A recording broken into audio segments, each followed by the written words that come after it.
The envelope sat on Daniel Brooks' kitchen counter like a loaded gun. Inside, a medical bill for $47,000, more money than he'd earned in 2 years of mopping hospital floors at $3 above minimum wage. His daughter Lily, barely 7 years old, slept in the next room, her breathing still ragged from pneumonia. The same pneumonia the doctors said would have killed her if he'd waited another day to bring her in. Daniel's hands shook as he read the payment deadline. 14 days. 14 days to find a miracle or watch everything crumble. He didn't believe in miracles anymore. Not since cancer took his wife and left him a widower at 30. But across town, in a penthouse suite overlooking the city lights, a woman named Ava Chen was about to prove him wrong in the most unexpected way possible. She just didn't know it yet. And neither did he. Before we dive into this story about pride, poverty, and the surprising places where love takes root, do me a favor. Drop a comment with the city you're watching from. I want to see how far Daniel's story travels. And if this hook grabbed you, hit that like button. Trust me, you'll want to see where this goes. The fluorescent lights in St. Catherine's Hospital burned with the same cold efficiency at 2 in the morning as they did at noon. Daniel Brooks pushed his industrial mop across the linoleum floor of the third-floor corridor, his shoulders aching from the repetitive motion. 6 hours into his shift. 4 more to go. Then home for 3 hours of sleep before Lily woke up for school. The math never added up. It never had. Brooks, you missed a spot by the nurses' station. Daniel looked up to see Gary Hutchins, the night supervisor, pointing at a section of floor that looked identical to every other section Daniel had already cleaned twice. Gary was 23, fresh out of some online management course, and seemed to think his clipboard gave him authority over men twice his age. "I'll get it," Daniel said quietly. "Make sure you do. We got inspectors coming next week." Gary walked away without waiting for a response, his sneakers squeaking on the wet floor Daniel had just mopped. Daniel pushed the bucket back toward the nurse's station. His phone buzzed in his pocket. He pulled it out with one damp hand, already knowing what he'd see. Reminder: electric bill due in 3 days.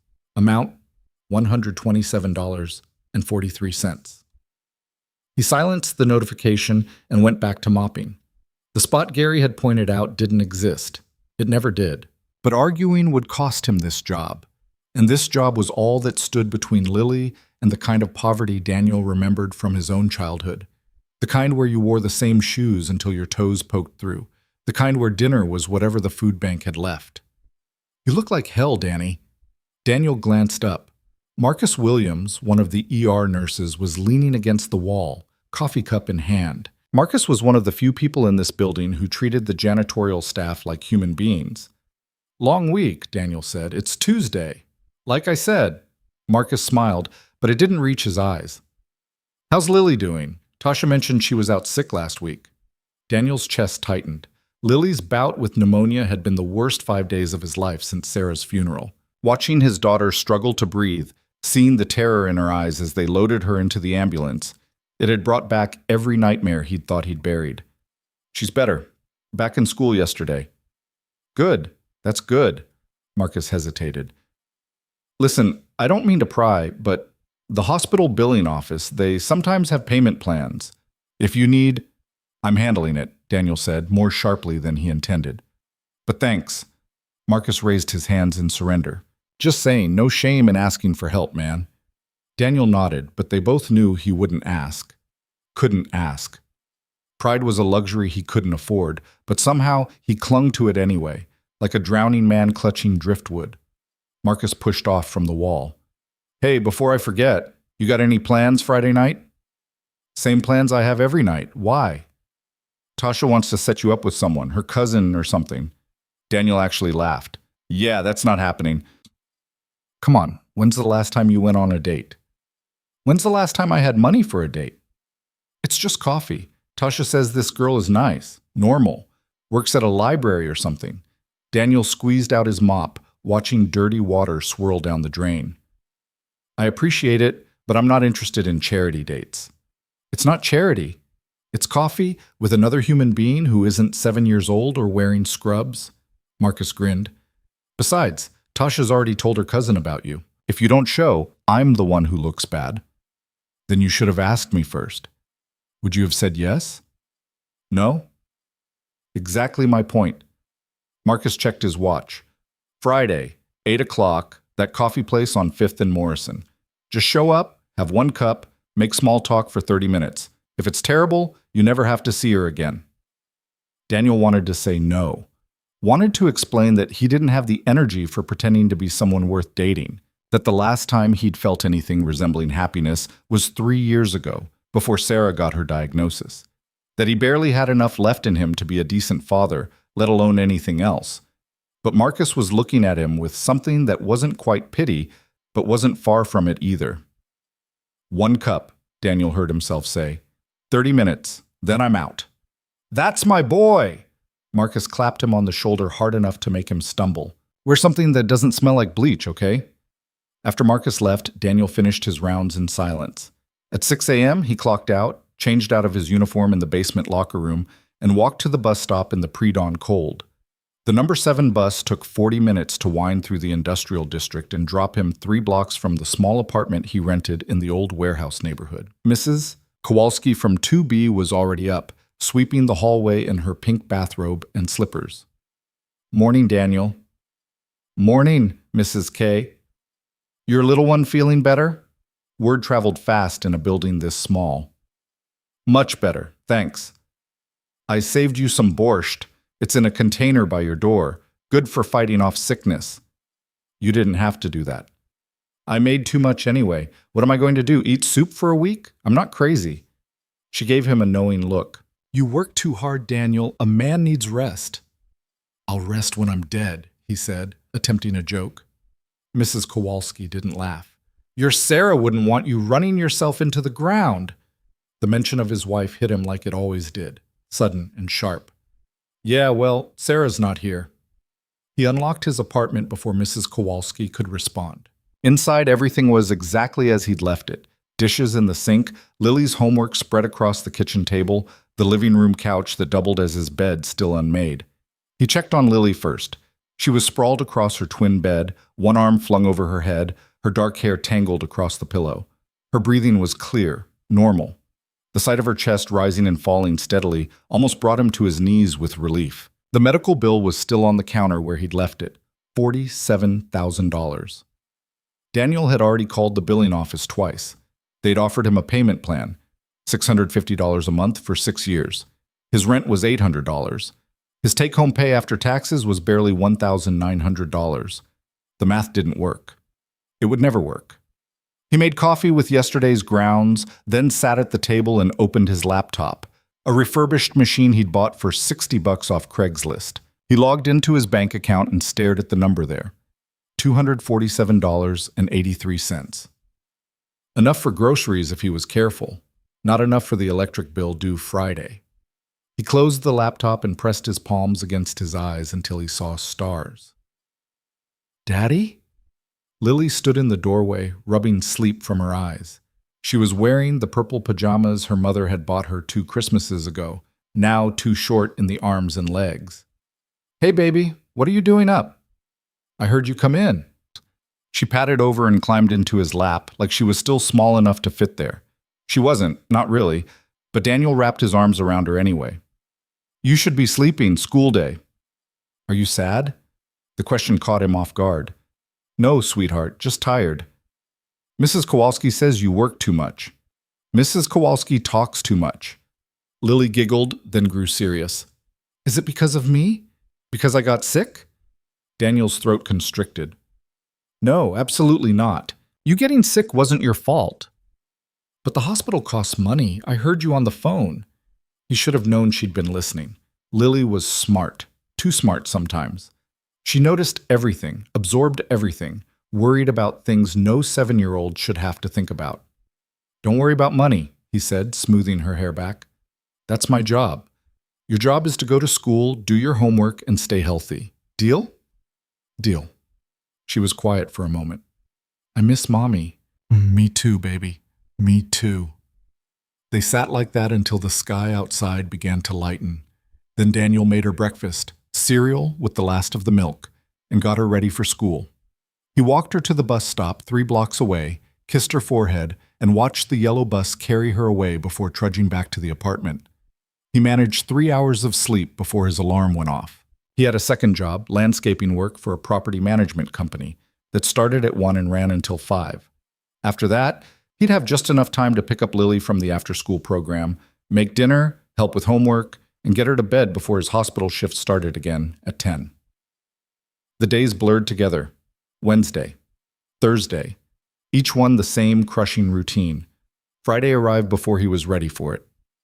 "You're actually going?" Lily asked when Daniel told her Mrs.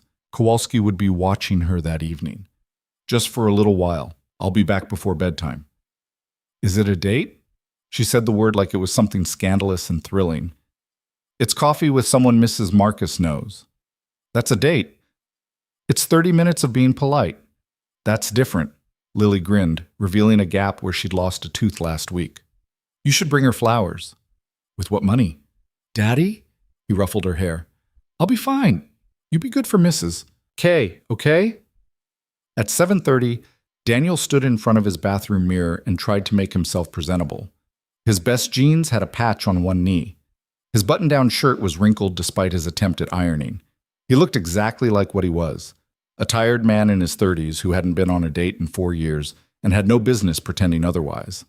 The coffee shop was 15 minutes away on foot. He arrived at 7:55, stood outside for 2 minutes gathering courage, then pushed through the door. The place was nicer than he'd expected.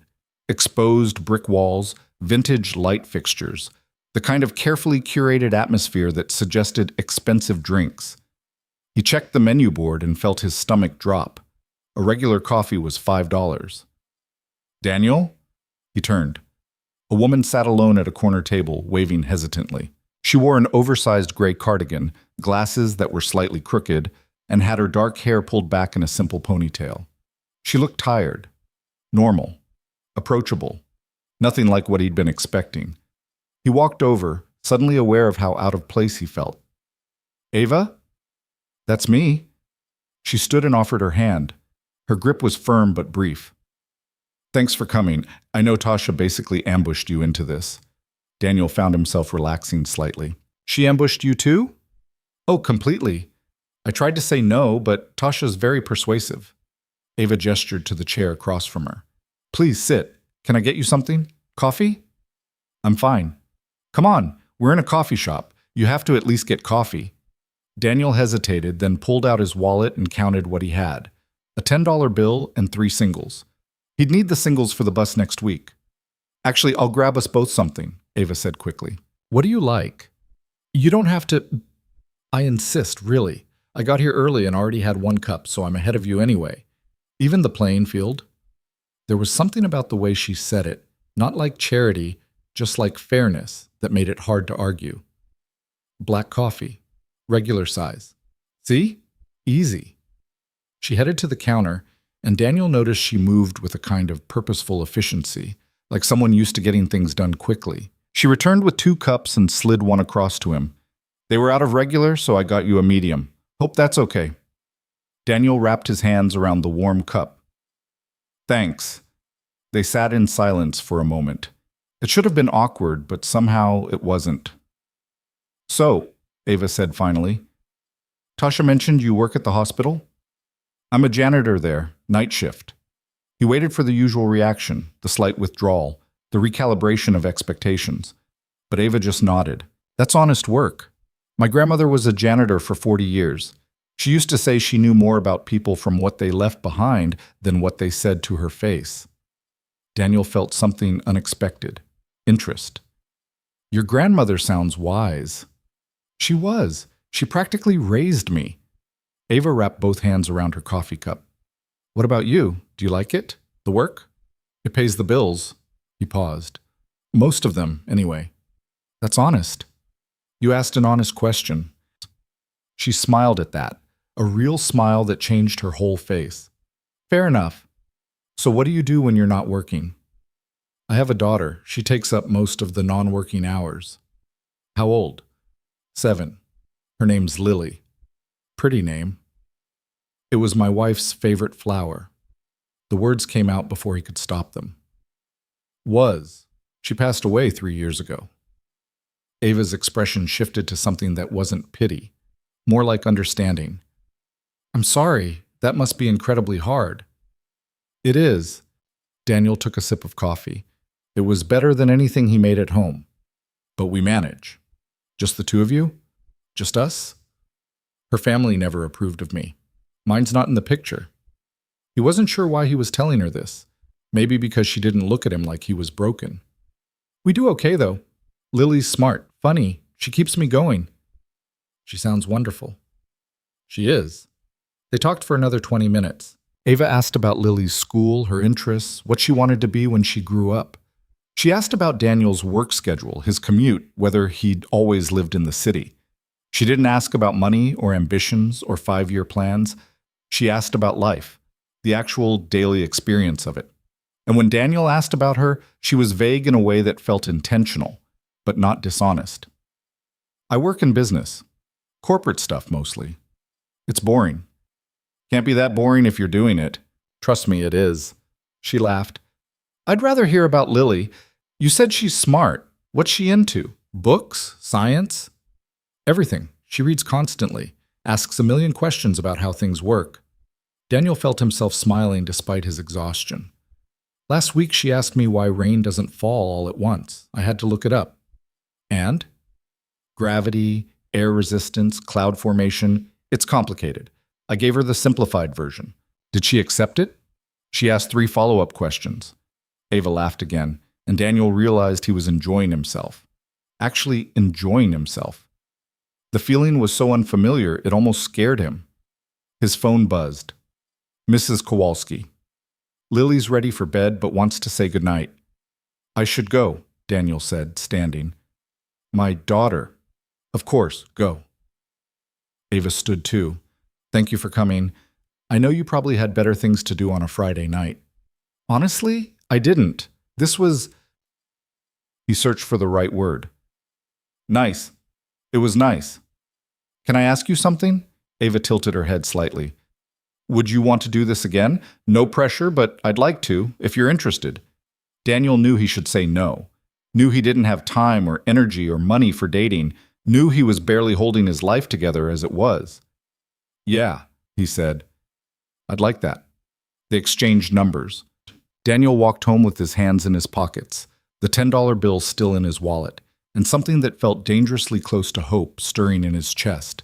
When he got home, Lily was waiting up despite Mrs. Kowalski's best efforts. How was it? She demanded. It was fine. Just fine? We talked. She was nice.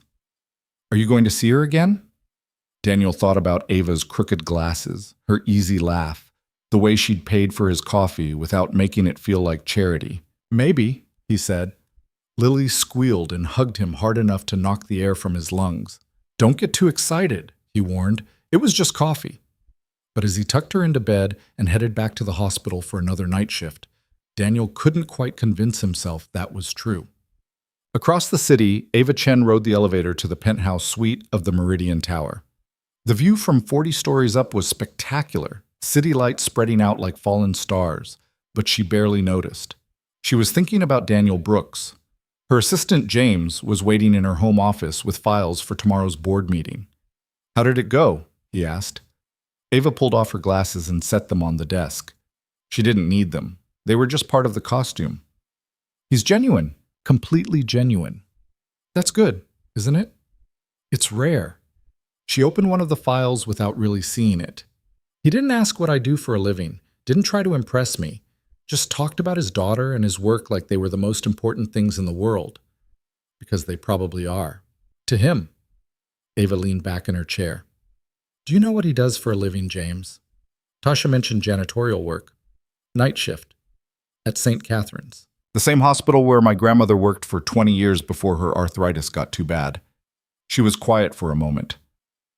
He has no idea who I am. Isn't that the point? It was. When Ava had asked Tasha to set her up with someone, anyone, who didn't know she was worth $3 billion, this was exactly what she'd wanted. A chance to meet someone who saw her as just Ava. Not the CEO of Chen Industries. Not the youngest woman on the Forbes billionaire list. Just a person. But sitting across from Daniel, watching him count the cash in his wallet before deciding he couldn't afford a $5 coffee, that had felt different than she'd expected. He's struggling, she said quietly. Most people are. No, I mean really struggling. He's working multiple jobs, raising a kid alone. I could see it in the way he held himself, like he's carrying weight that's going to break him eventually. James set down the file he'd been reviewing. Are you going to tell him who you are? Not yet. Maybe not ever. I don't know. She rubbed her eyes. I just want to see if this can be real. If someone can actually care about me without… She trailed off. Without the money, James finished gently. Yeah.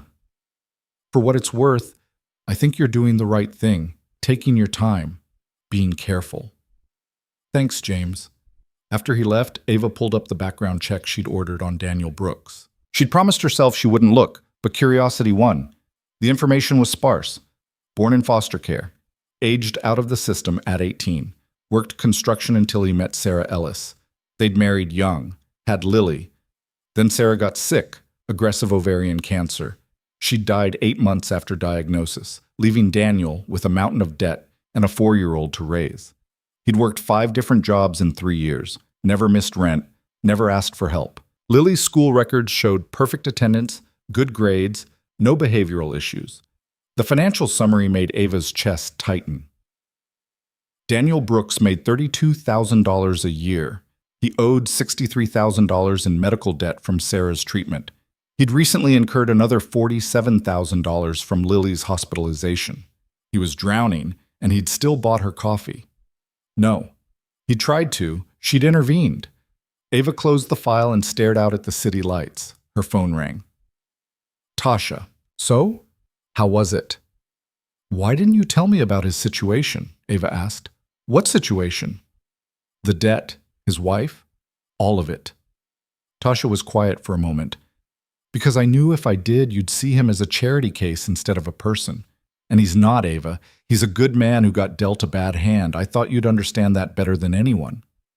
Ava thought about her grandmother, who'd raised her in a 1-bedroom apartment after her parents died in a car accident, who'd worked cleaning office buildings so Ava could go to good schools, who'd lived long enough to see Ava graduate from Stanford, but not long enough to see her build an empire. You're right, Ava said softly. I do understand. Are you going to see him again? Yes. Good. But Ava, be careful. He doesn't know who you are, and when he finds out, I'll handle it. That's what I'm afraid of. After they hung up, Ava sat in the dark and thought about Daniel's hands, rough from work, careful when he held his coffee cup, gentle when he talked about his daughter. She thought about the way he'd looked at her, like she was just someone worth getting to know, not someone who could solve all his problems with a single phone call. She picked up her phone and texted him, "Thanks for tonight. I had a really good time."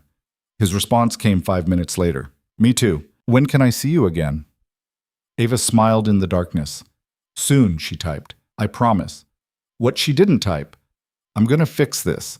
I'm going to help you, whether you want me to or not." Because she'd learned a long time ago that sometimes the people who needed help most were the ones too proud to ask for it.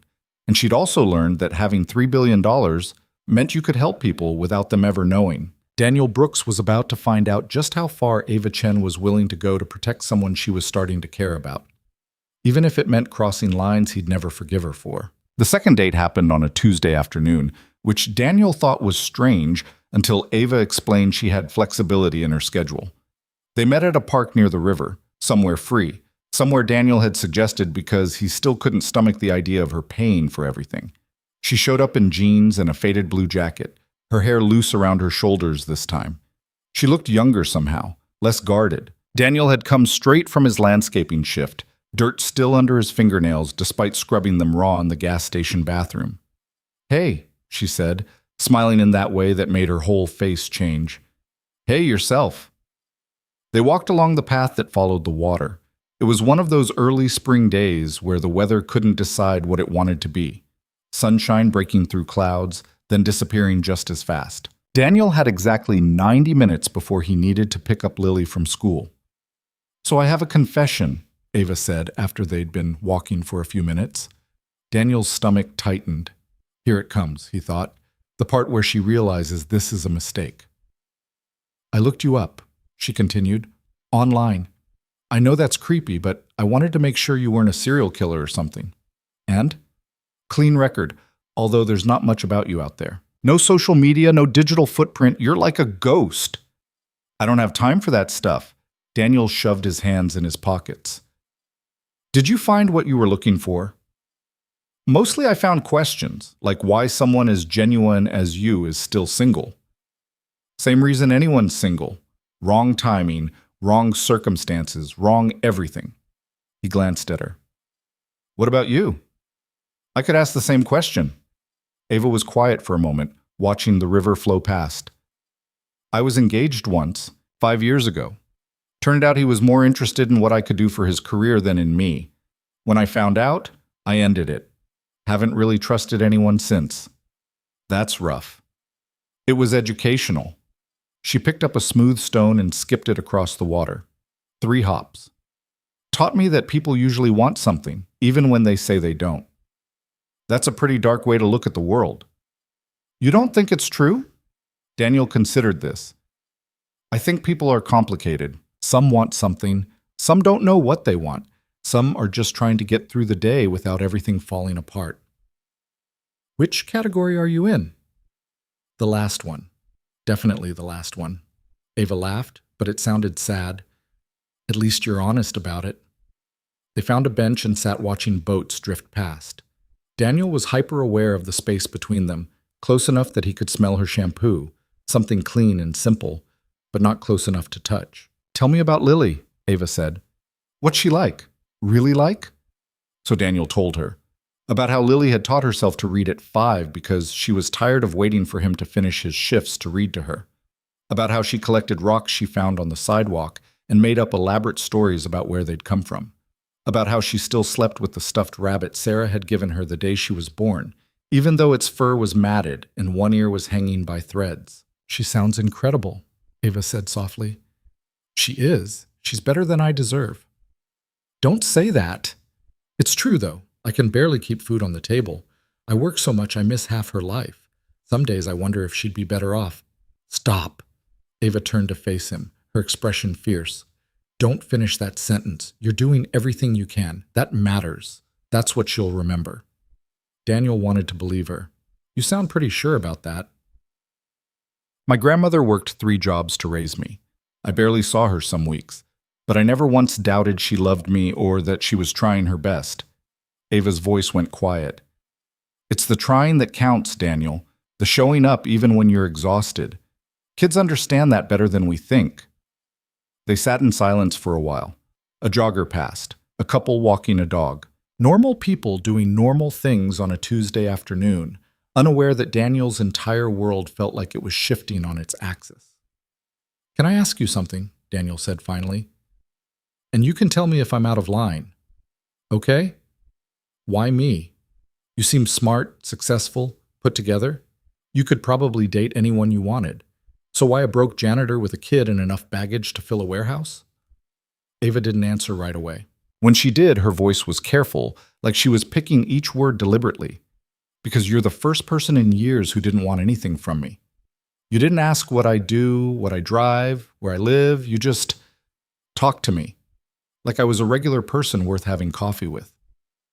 She met his eyes. Do you know how rare that is? I didn't think it was rare. I thought it was basic human decency. Exactly. She smiled, but it was tinged with something Daniel couldn't quite read. That's exactly why. His phone alarm went off. Time to get Lily. I have to go, he said, standing reluctantly. Can I walk with you?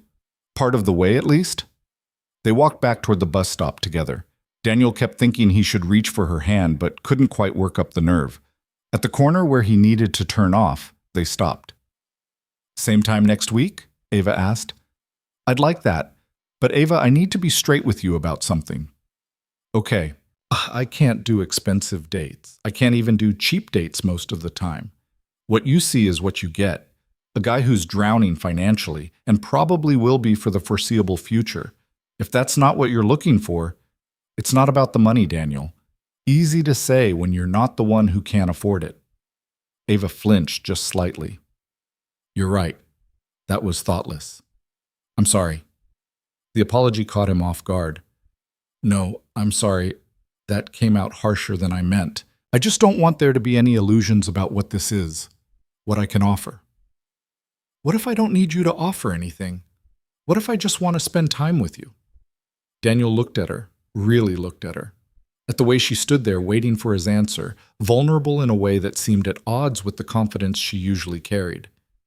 Then, yeah, he said, same time next week. She smiled and did something that surprised him, stood on her toes and kissed his cheek quickly before pulling back. Go get your daughter, she said. Daniel walked to Lily's school in a daze, his cheek still tingling where her lips had touched. Over the next 2 weeks, they fell into a pattern. Tuesdays and Thursdays in the park when Daniel had breaks between jobs. Short texts in the evenings after Lily went to bed. Nothing elaborate, nothing expensive, just time. Ava asked questions and actually listened to the answers. She remembered details, that Lily loved purple, that Daniel took his coffee black, that he'd never been out of the state. She didn't push when he got quiet about Sarah. She didn't offer solutions when he vented about money troubles. She just existed beside him. And somehow that was enough. Lily noticed immediately. You're smiling more, she said one morning over breakfast. Am I? Yeah, it's weird. Good weird, but still weird. She poured too much syrup on her pancakes. Is it because of the lady, Ava? Maybe. When do I get to meet her? I don't know, it's still new. But you like her. Daniel didn't know how to answer that. Did he like Ava? Yes. Did that terrify him? Also yes. The last time he'd let himself care about someone, she'd died and left him shattered. I like her, he admitted, but it's complicated. Why? Because everything is, kiddo, Lily made a face. That's a grown-up answer. I hate grown-up answers. Welcome to my world. At the hospital that night, Marcus cornered him by the supply closet. So you and the mystery woman? How's that going? It's going. That's it? That's all I get? What do you want me to say? I want details, man. Tasha's been asking. She's invested. Daniel grabbed a box of garbage bags. Tell Tasha it's fine. We've been seeing each other. Nothing dramatic. You into her? The question was simple, but the answer wasn't. Yeah, I think I am. But I barely have my life together. I'm working 80-hour weeks. I've got debt up to my eyeballs. I'm not exactly a catch. Marcus leaned against the wall. You know what your problem is, Danny? You think you have to have everything figured out before you deserve good things. That's not how life works. Says the guy with a stable job and a 401k. Says the guy who almost lost everything to a gambling addiction 3 years ago. Marcus's expression went serious. You didn't know that, did you? Tasha and I almost split. I was in debt, lying about where money was going, convinced I was worthless. She could have left. She should have left, but she didn't. She stayed and made me get help, and we rebuilt. Together. Daniel hadn't known. I'm sorry, man. Don't be sorry. Learn from it. We all got our stuff. The question is whether you find someone willing to deal with your stuff while you deal with theirs. Marcus pushed off the wall. This girl, Ava, is she willing? I think so. But she doesn't know the full extent of everything. Then tell her. See if she runs. If she does, you saved yourself time. If she doesn't, you might have found something real. After Marcus left, Daniel thought about that. About telling Ava everything, the medical bills, the debt collectors, the nights he lay awake calculating whether he could afford Lily's field trip fee and still make rent. About how sometimes he was so tired he forgot what day it was. About how scared he was that he was failing his daughter every single day. Thursday came. They met at the park again. It was warmer now, real spring weather. Families were out, kids on the playground, the sound of laughter carrying on the breeze. I need to tell you something, Daniel said as they walked. Ava tensed slightly. Okay. I'm in debt, a lot of debt. Medical bills from when my wife was sick, and now from Lily's hospital stay. I'm looking at over $100,000 I can't pay. The hospital offered a payment plan, but even that's more than I can afford. The words tumbled out faster now. I work 3 jobs and it's still not enough. Most months I'm choosing between utilities and groceries. I'm one emergency away from losing everything. He waited for her to pull away, to make an excuse and leave. That's what any sane person would do. Instead, Ava stopped walking and turned to face him. Thank you for telling me. That's it? That's all you're going to say? What do you want me to say? That it scares me? It does. But not because of the money, because you're carrying all that alone and it's breaking you, and I can see it. Her eyes were bright. I wish you'd let someone help you. I can't take charity. Who said anything about charity? I'm talking about support. There's a difference. Not to me there isn't. Why? Why is asking for help so impossible for you? Daniel looked away, jaw tight. Because the second I start depending on other people, they can take it away. I learned that young. You don't rely on anyone but yourself because yourself is all you've got. That's the saddest thing I've ever heard. It's realistic. It's lonely. Ava stepped closer. Daniel, I'm not asking you to depend on me. I'm asking you to let me be here. That's all. Why? The question came out raw. Why do you care so much? Ava opened her mouth, closed it, then opened it again. For the first time since he'd met her, she looked uncertain. Because I know what it's like to struggle, she said finally. And I know what it means when someone sees past all your defenses to who you really are. You did that for me. The least I can do is return the favor.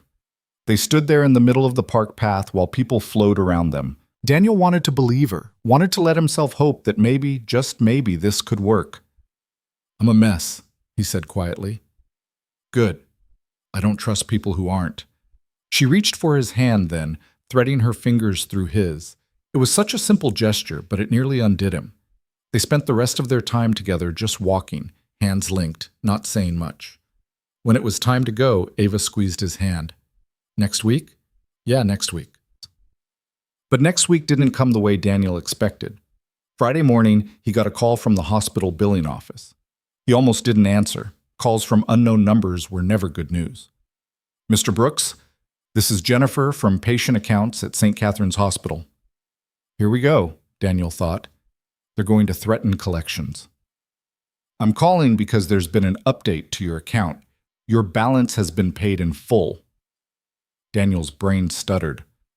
What?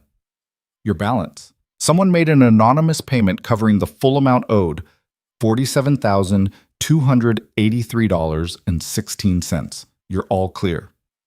That's not possible. I'm looking at the transaction right now, sir. Posted yesterday evening. Cashier's check. The memo line says anonymous gift, and there's a note that you're not to be contacted for repayment. Daniel sat down hard on his couch. Who? Who paid it? The donor requested anonymity. I'm not at liberty to share that information. After he hung up, Daniel just sat there staring at nothing. $47,000. Gone. Just like that. Someone had done this, someone who knew about his debt. His stomach dropped.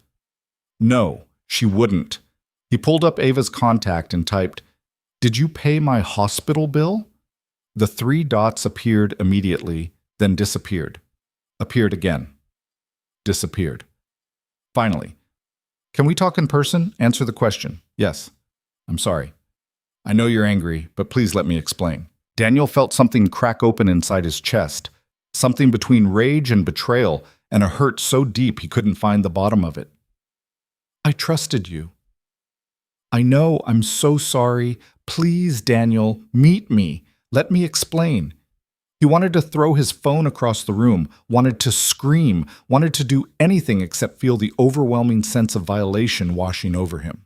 She'd gone behind his back, made decisions about his life without asking, reduced him to a charity case after he'd specifically told her he couldn't accept that. His phone rang. Ava. He declined the call. It rang again. He turned it off. Lily came out of her room, rubbing sleep from her eyes. Daddy, what's wrong? Nothing, baby. You look upset. I'm fine. Go get ready for school. He wasn't fine. He was the opposite of fine. But he got Lily breakfast, got her on the bus, went to his landscaping job, and worked like a man possessed. Anger gave him energy. Betrayal gave him focus. His phone was full of messages when he finally turned it back on during lunch. Please talk to me. I know I crossed a line. I just wanted to help. I'm sorry. I'm so sorry. At least tell me you're okay. He typed and deleted a dozen responses before settling on, I need space. How much space? I don't know. The last message from her came through an hour later. I understand. I'll wait, however long you need. Daniel made it through the rest of the day on autopilot. Picked up Lily, made dinner, helped with homework, put her to bed, started his hospital shift. Marcus found him around midnight. Tasha says you and Ava had some kind of blow-up. Word travels fast. She's worried, says Ava's been crying for 2 days straight. Good, Daniel said, then immediately felt like garbage for saying it. Marcus raised an eyebrow. Want to talk about it? She paid off my medical debt. $47,000? Didn't ask, didn't tell me. Just did it. And you're mad about that? Yes, I'm mad about that, Daniel's voice echoed in the empty hallway. I told her I couldn't accept charity. I told her I needed to handle my own problems. And she just went behind my back anyway, like what I wanted didn't matter. Or like she cared enough to help even though she knew you'd be pissed.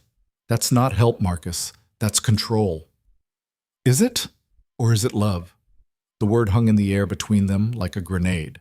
She doesn't love me, Daniel said. She feels sorry for me. There's a difference. You sure about that?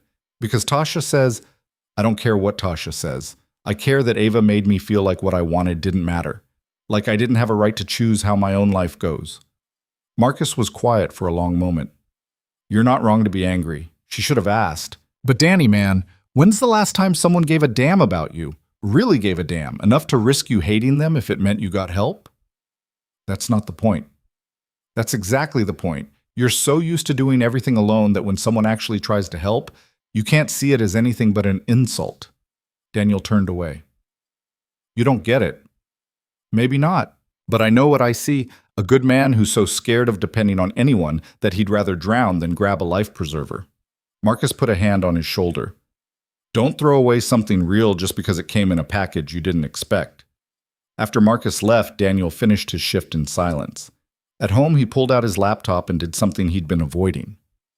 He searched for Ava's full name. The results exploded across his screen. Ava Chen, CEO of Chen Industries. Youngest female billionaire. Under 35. Chen Industries revenue hits $12 billion. Ava Chen donates $500 million to education reform. There were photos of her at galas in designer dresses, articles about her business acumen, interviews where she spoke with the kind of polished confidence he'd never seen in the woman he'd been meeting in the park. This wasn't just hiding what she did for a living. This was a completely different person. Daniel felt sick. She'd been lying to him from the start. The whole time, every conversation, every moment, it had all been built on deception. She'd made him pour his heart out about his poverty, his struggles, his failures, all while sitting on billions of dollars and pretending to understand what it meant to worry about grocery money. He'd been a project, a social experiment, a way for a bored billionaire to feel good about herself by slumming it with the poor janitor. His phone buzzed. Another text from Ava. I know you're looking me up by now. I know you know. Please let me explain. It's not what you think. He typed back, You're a billionaire. You've been lying to me this whole time. What else is there to think? That I was scared, that I've been used so many times for my money that I wanted to know if someone could care about me without it. That I should have told you sooner, but I was terrified you'd look at me differently. Of course I'm going to look at you differently. You're not who you said you were. Yes, I am. Everything I told you was true. I just left out parts. That's called lying. The 3 dots appeared and disappeared several times. Finally, you're right. I'm sorry. I'll leave you alone. Daniel stared at the message for a long time. Then he turned off his phone and sat in the dark, wondering how something that had felt so real could turn out to be such a complete illusion. He didn't know that across town, Ava was sitting in her penthouse doing the same thing, staring at her phone, tears streaming down her face, wondering how trying to help the first person she'd cared about in years had turned into such a catastrophic mistake. She'd wanted to save him. Instead, she'd lost him. And the worst part was, she understood exactly why. 3 days passed in a fog. Daniel went through the motions, work, Lily, sleep, repeat, but everything felt muted, like he was watching his own life from behind thick glass. He'd blocked Ava's number after that last exchange, not because he wanted to, but because seeing her name on his screen made his chest hurt in ways he couldn't afford right now. Lily knew something was wrong. She'd stopped asking about Ava after the first day, but Daniel caught her watching him with those big worried eyes that reminded him too much of Sarah. "You're doing it again," she said Thursday evening while they ate spaghetti at their small kitchen table. "Doing what?" "Getting quiet. Like you did after Mom died." Daniel set down his fork. "I'm not getting quiet." "Yes, you are. You haven't smiled in days. You barely talk. Mrs. Kowalski asked me if you were sick." "I'm fine, Lily." Adults always say that when they're not fine. She twirled pasta around her fork with more focus than necessary. "Did something happen with Ava?" "We're not seeing each other anymore." "Why not?" "Because she lied. Because she's a billionaire who was playing dress-up in my life. Because I don't know what was real and what was performance." "It just didn't work out, kiddo." "That's a stupid reason." "Lily." "It is. You liked her. I could tell. And she liked you back. I don't understand why grown-ups give up on things so easy." "It's not that simple." "Why not? You tell me all the time that if something matters, you fight for it. That's what you said about keeping our apartment when the landlord wanted to raise rent. That's what you said about me staying in my school, even though the other one is closer. So why aren't you fighting for this?" Daniel didn't have an answer for that. Or maybe he did, but it was too complicated to explain to a 7-year-old. How could he tell his daughter that fighting required trust, and trust required honesty, and Ava had shattered both? "Sometimes fighting isn't enough," he said finally. Lily looked at him with an expression that was far too knowing for her age. "Or sometimes you're just scared." She finished her dinner in silence and went to her room to do homework. Daniel sat alone at the table, her words echoing in his head. Was he scared? Yeah, terrified. But that didn't make him wrong. At the hospital that night, Gary was on him from the moment he clocked in. "Brooks, I need you to handle the executive wing tonight." Johnson called in sick. The executive wing was where the hospital put its VIP patients. Private rooms, better amenities, the kind of care Daniel could never afford for Lily, even with the medical debt mysteriously erased. He usually avoided that floor. It felt like rubbing salt in a wound. Can't someone else do it? Everyone else is covering Johnson's other assignments. You're it. Floor 6, rooms 601 through 615. And Brooks? Gary's voice dropped. These patients have money. They notice things, so make sure everything's perfect. Daniel grabbed his supplies and took the elevator to the 6th floor. The hallway was quieter here, carpeted instead of linoleum, art on the walls that probably cost more than his annual salary. He started with the rooms at the far end, working his way back. Room 608 had a newspaper outside the door. Daniel picked it up to throw away and froze when he saw the headline. Chen Industries CEO announces $100 million Worker Support Fund. There was a photo of Ava at a podium wearing a sleek black suit that probably cost more than his car was worth back when he'd had a car. She looked polished, powerful, completely different from the woman in the oversized cardigan who'd sat across from him in the park. He read the article despite himself. Chen Industries CEO Ava. Chen announced a major initiative yesterday aimed at supporting low-wage workers in healthcare, service, and maintenance industries. The fund will provide emergency financial assistance, healthcare subsidies, and educational opportunities to workers struggling to make ends meet. When asked what inspired the program, Chen became visibly emotional. "I was raised by a woman who cleaned office buildings for 40 years, she said. She worked herself to exhaustion so I could have opportunities she never had. This fund is for people like her, people who keep our world running but are invisible to those who benefit from their work." Daniel read it twice, then a third time. He thought about what Ava had told him in the park, about her grandmother being a janitor. That part had been true. He'd assumed she was exaggerating or misremembering, the way people romanticize their family history. But no. Her grandmother had actually done this work, had probably pushed a mop down hallways just like this one. "You gonna stand there all night or actually clean something?" Daniel looked up. An older nurse he didn't recognize was watching him from the doorway of 608. "Sorry, got distracted." "That article about Chen? Crazy, right? $100 million just like that." The nurse shook her head. "Must be nice to have that kind of money to throw around." "Yeah," Daniel said quietly. "Must be." He finished the floor and went back to his regular rounds, but his mind wouldn't settle. He kept thinking about Ava's speech, about the emotion the article mentioned, about the fact that she'd created a $100 million fund for people like him. People she could have just written a check to individually if this was really about charity. But a fund like that wasn't charity. It was systemic change. It was taking the problem seriously instead of treating it like a personal favor. Daniel made it until his break before he couldn't take it anymore. He pulled out his phone and unblocked Ava's number. The messages he'd missed flooded in, dozens of them spanning 3 days.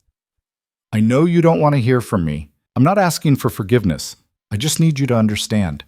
My grandmother's name was Lin Chen. She came to this country with nothing and worked as a janitor at First National Bank for 43 years. She raised me in a one-bedroom apartment after my parents died. Everything I am is because of her. When I met you, I saw her in you. The same dignity, the same exhaustion, the same refusal to ask for help even when drowning. I should have told you who I was. I was a coward. I was so scared you'd see the money instead of me that I let the lie go too far. The hospital bill wasn't charity. It was me seeing someone I cared about suffer when I had the power to stop it. I knew you'd hate me for it. I did it anyway because watching you carry that weight alone was killing me. I'm not asking you to forgive me. I'm just asking you to believe that everything else was real. What I felt, what we had, that was real. I miss you. I miss talking to you. I miss the person I was when I was with you. Just Ava, not the CEO, not the billionaire, just me. I understand if you can't get past this. I really do. But if there's any part of you that thinks we might be worth fighting for, please, let me explain, face to face. The messages stopped 2 days ago. The last one just said, I'll be at the park Tuesday at 2 p.m. Our bench. I'll wait for an hour. If you don't come, I'll understand. Daniel checked the date. Today was Tuesday. It was currently 1:47 a.m. He had less than 13 hours to decide if he was going to show up. The rest of his shift dragged. He went home, got Lily ready for school, then lay on his couch staring at the ceiling. Sleep wouldn't come. His mind kept replaying every conversation he'd had with Ava, looking for the lies, but all he found were moments that had felt genuine. The way she talked about her grandmother, the sadness in her voice when she'd mentioned her broken engagement, the fierce protectiveness when he'd talked about feeling like he was failing Lily, the simple joy on her face when they'd just walked and held hands. Had all of that been performance? Or had the woman he'd gotten to know been real despite the lies around her? At noon, Daniel texted Marcus, "Can you pick up Lily from school? Emergency? Everything okay?" "No, but it might be. Maybe. I don't know. I got her. Go do what you need to do." Daniel showered, changed into clothes that didn't smell like cleaning products, and caught the bus to the park. He arrived at 1:45. The bench was empty. He sat down and waited, his heart hammering against his ribs. Ava showed up at exactly 2 o'clock. She looked terrible, dark circles under her eyes, hair pulled back in a messy ponytail, wearing jeans and a sweater that had seen better days. When she saw him sitting there, she stopped walking. For a moment, they just stared at each other across 30 feet of grass. Then she walked over slowly, like she was approaching a wild animal that might bolt. "Hi," she said softly. "Hi. You came. I almost didn't." "I know." She sat down on the far end of the bench, maintaining distance. "Thank you for giving me a chance to explain." Daniel didn't say anything. He didn't trust his voice. Ava took a shaky breath. "I'm going to tell you everything. And then you can decide if you ever want to speak to me again, okay?" "Okay." "My name is Ava Chen. I'm 30 years old. I'm the CEO of Chen Industries, which my grandmother started as a small janitorial service, and I built into a facilities management corporation. We're worth about $12 billion. I personally am worth around $3 billion, give or take depending on the stock market." She said it all in a rush, like ripping off a bandage. "I live in a penthouse downtown. I have a driver, a personal assistant, and more money than I could spend in 10 lifetimes." Daniel felt each word like a punch. 5 years ago, I was engaged to a man named Richard Ashford. He came from old money, the kind of family that's been rich for generations. I thought he loved me. Turned out he loved what I could do for his hedge fund more. When I found out he'd been using insider information from my company to make trades, I ended it. He tried to sue me for breach of promise. His lawyers dragged my name through every tabloid in the country, calling me a gold digger who'd seduced him for his connections. Ava's voice cracked. The irony was that I had more money than his entire family combined, but nobody cared about that. They just saw a Chinese woman who must have been after something. Ava, let me finish, please. She wiped her eyes. After that, I stopped trusting people. Everyone who approached me wanted something: money, connections, access, favors. I started wondering if anyone would ever see me as just Ava, just a person. She looked at him then, really looked at him. Then Tasha mentioned she knew a single father who needed someone to talk to. She said you were kind and genuine and had been through hell. She didn't tell me you were a janitor because she knew I'd make the connection to my grandmother and get invested. So this was a test, Daniel said flatly. An experiment to see if the poor guy could pass your authenticity check. No. Or yes, at first, maybe. I don't know. Ava pressed her hands to her face. I know how it sounds. I know how it looks. But Daniel, the moment I met you, this stopped being about testing anything. You treated me like a person. You spent your last $10 on coffee and didn't make it weird. You talked about your daughter like she hung the moon. You were honest about struggling and didn't pretend to have everything figured out. Do you know how rare that is? How completely, impossibly rare. So you lied to me because I was honest with you. That's your explanation. I lied because I was terrified. Her voice rose, then broke. I was terrified that the second you knew who I was, you'd either run away because you'd think you weren't good enough, or you'd start seeing dollar signs like everyone else does. I just wanted a few weeks where someone could know me without all the baggage that comes with my bank account. And the hospital bill? How does that fit into your plan to be a regular person? Ava flinched. That was me being selfish and arrogant and completely out of line. I knew you'd be angry. I did it anyway because I couldn't stand watching you drown when I could help. My assistant pulled your financial records. You investigated me? Yes, I'm sorry. I needed to know if you were safe, if you had some hidden agenda. Instead, I found out you were exactly who you said you were. A good man in an impossible situation, working yourself to death and still coming up short. The hospital bill, the debt from your wife, the juggling between rent and food. Her voice broke again. I saw my grandmother in those numbers. She died of a heart attack at 67 because she worked 3 jobs and never saw a doctor because she couldn't afford it. I watched her kill herself to raise me, and I was powerless to stop it because I was just a kid. She wiped her face roughly. So when I saw you doing the same thing, when I saw Lily almost die because you'd waited too long to get her to the ER because you were scared of the bill, yeah, I crossed a line. I made a decision about your life without asking because I couldn't live with myself if I watched history repeat and did nothing. That was wrong. I know it was wrong. But I'd do it again because you and Lily deserved better than that choice. Daniel sat very still. Part of him wanted to stay angry, to hold on to the righteous fury that had sustained him for 3 days. But another part, a bigger part, was hearing what she was actually saying. She hadn't paid his bill because she pitied him. She'd paid it because she'd watched someone she loved die from the same system that was crushing him. You should have asked, he said quietly. I know. You should have trusted me enough to tell me who you were. I know. And you definitely shouldn't have run a background check on me like I was some kind of security risk. I know. Ava's shoulders shook. I'm sorry, Daniel. I'm so sorry. I handled everything wrong. I let my fear make decisions instead of trusting you with the truth. They sat in silence. A kid ran past chasing a soccer ball. Someone's dog barked in the distance. Normal park sounds on a Tuesday afternoon. Tell me about your grandmother, Daniel said finally. Ava looked surprised. What? Your grandmother, Lin Chen. Tell me about her. Why? Because I need to understand who you are. The real you, not the CEO, not the billionaire, the person your grandmother raised. Tell me about her. Ava's face crumpled. She was the strongest person I've ever known. She came here from Taiwan with $100 and a suitcase, learned English from library books, got a job cleaning offices at night because it paid 50 cents more than the day shift. When my parents died in a car accident, she took me in without hesitation, even though she was barely surviving herself. She pulled out her phone and showed him a photo. A small, fierce-looking woman in a custodian's uniform with her arm around a young girl.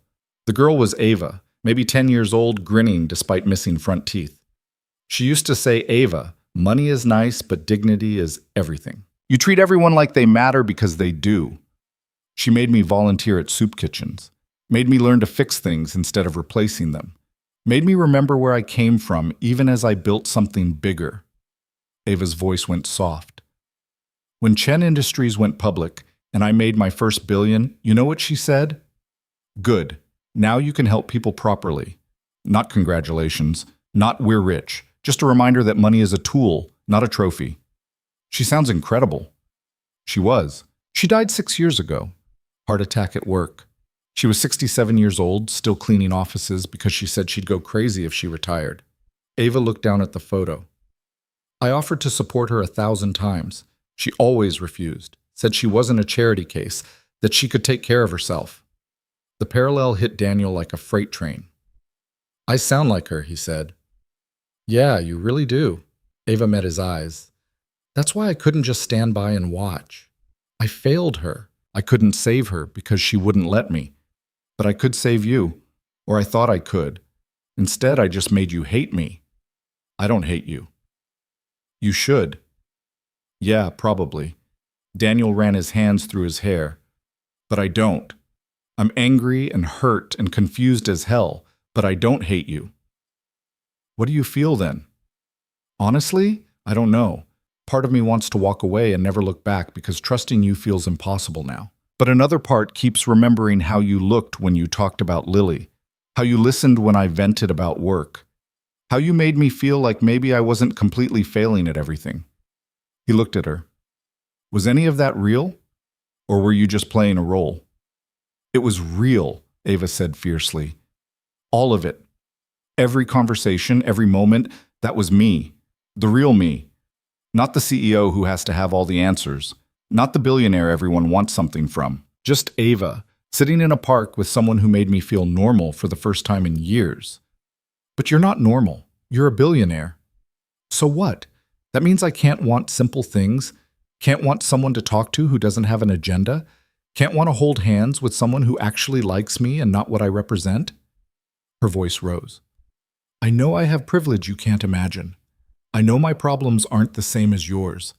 But loneliness is loneliness, Daniel. Being used is being used, and finding someone real in a world full of fake, that's rare no matter how much money you have." She stood up abruptly. "You want to know the truth, the whole truth? I'm falling for you.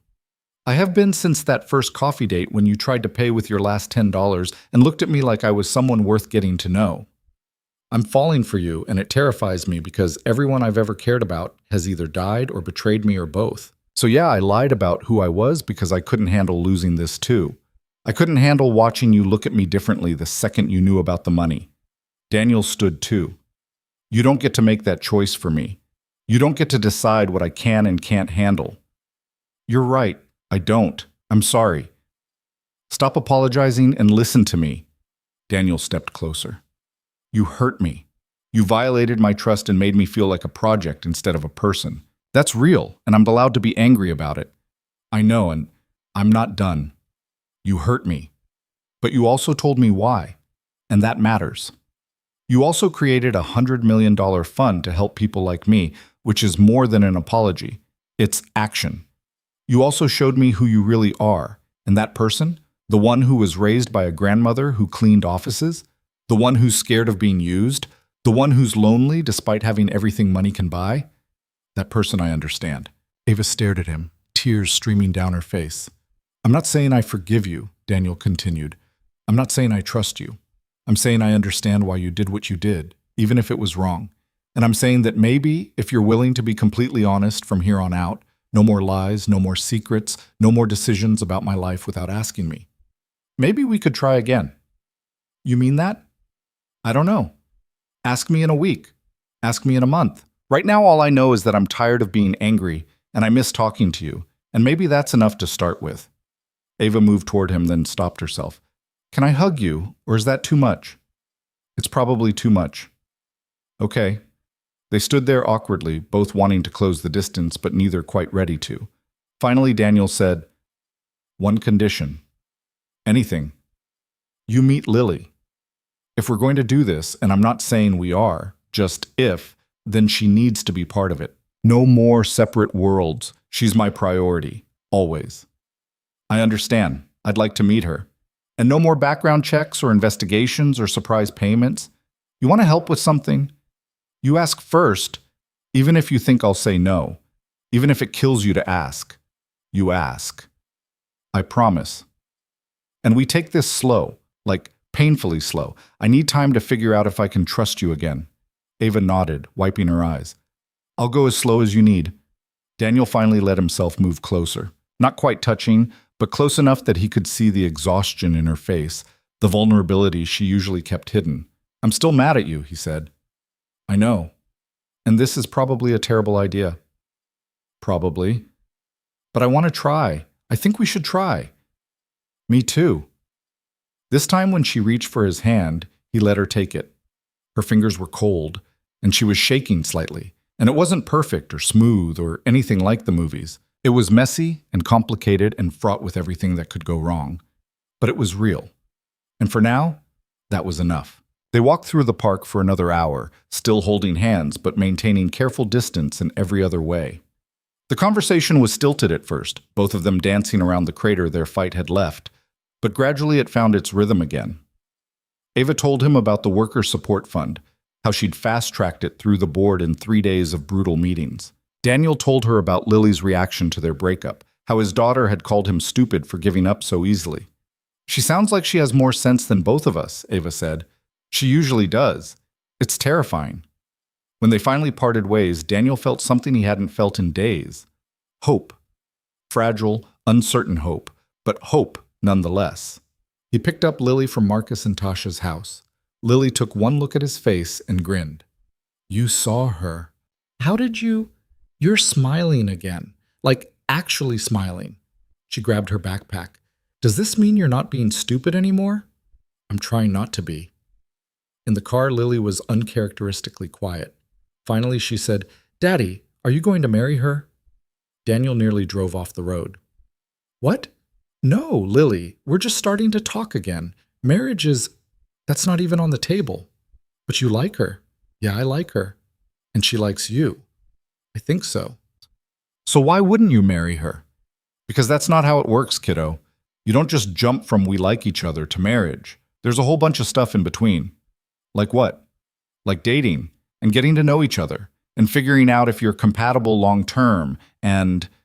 He stopped, realizing he was explaining relationship progression to a 7-year-old. "It's complicated." "Adults make everything complicated," Lily muttered. That weekend, Daniel worked up the nerve to suggest Ava meet Lily. They agreed on Sunday afternoon at the park. Neutral territory. Low pressure, easy escape route if things went sideways. Saturday night, Daniel couldn't sleep. He lay on the couch, running through disaster scenarios. What if Lily hated Ava? What if Ava showed up in a chauffeur-driven car, and Lily immediately clocked the wealth disparity? What if this was a terrible mistake? Sunday arrived gray and drizzly. Daniel almost canceled twice, but Lily's excitement stopped him. "What should I wear?" she asked, standing in front of her tiny closet. "Whatever you want. It's just the park." "But I'm meeting her. I want to look nice." She settled on her purple dress, the one she'd worn to Sarah's funeral and now only brought out for special occasions. Daniel's throat tightened, watching her smooth down the fabric and check herself in the mirror. "You look beautiful, baby. Do you think she'll like me?" She'd be crazy not to. They arrived at the park at 2. Ava was already there, sitting on their bench. She wore jeans and a simple gray shirt, her hair pulled back. No jewelry, no designer clothes, just Ava. When she saw them approaching, she stood. Her eyes went immediately to Lily, and Daniel watched something shift in her expression, nervousness mixing with genuine curiosity. "Hi," Ava said, directing it at Lily. Lily grabbed Daniel's hand, suddenly shy. "Hi." "I'm Ava. You must be Lily." "Yeah." An awkward silence stretched. Daniel was about to intervene when Ava knelt down to Lily's level. "Your dad told me you like rocks. Is that true?" Lily nodded. "Do you have any with you?" Lily hesitated, then reached into her jacket pocket and pulled out 3 small stones, one smooth and black, one striped with white lines, one that glittered slightly in the dim light. Can I see? Lily handed them over cautiously. Ava examined each one with serious attention. This one, she said, holding up the striped stone, is probably sedimentary. See these layers? That's from different materials settling over time. Could be millions of years old. Lily's eyes widened. Really? Really.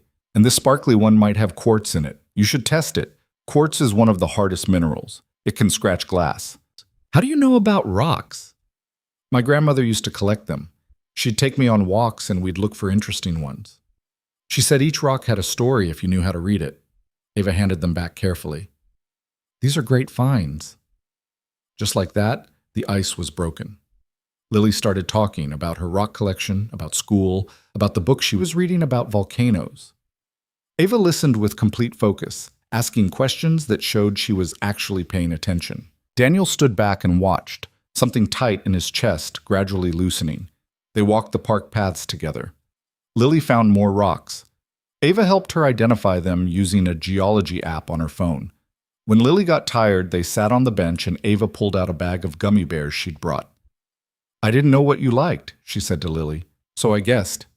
These are my favorite, Lily said, delighted. How did you know? Ava glanced at Daniel. Your dad might have mentioned it? After a while, Lily wandered off to climb on the playground equipment, leaving Daniel and Ava alone on the bench. She's wonderful, Ava said quietly. Really wonderful. She likes you. How can you tell? She's showing you her rocks. That's her love language. Ava smiled. I'm honored. They watched Lily hang upside down from the monkey bars, her dress threatening to flip over her head.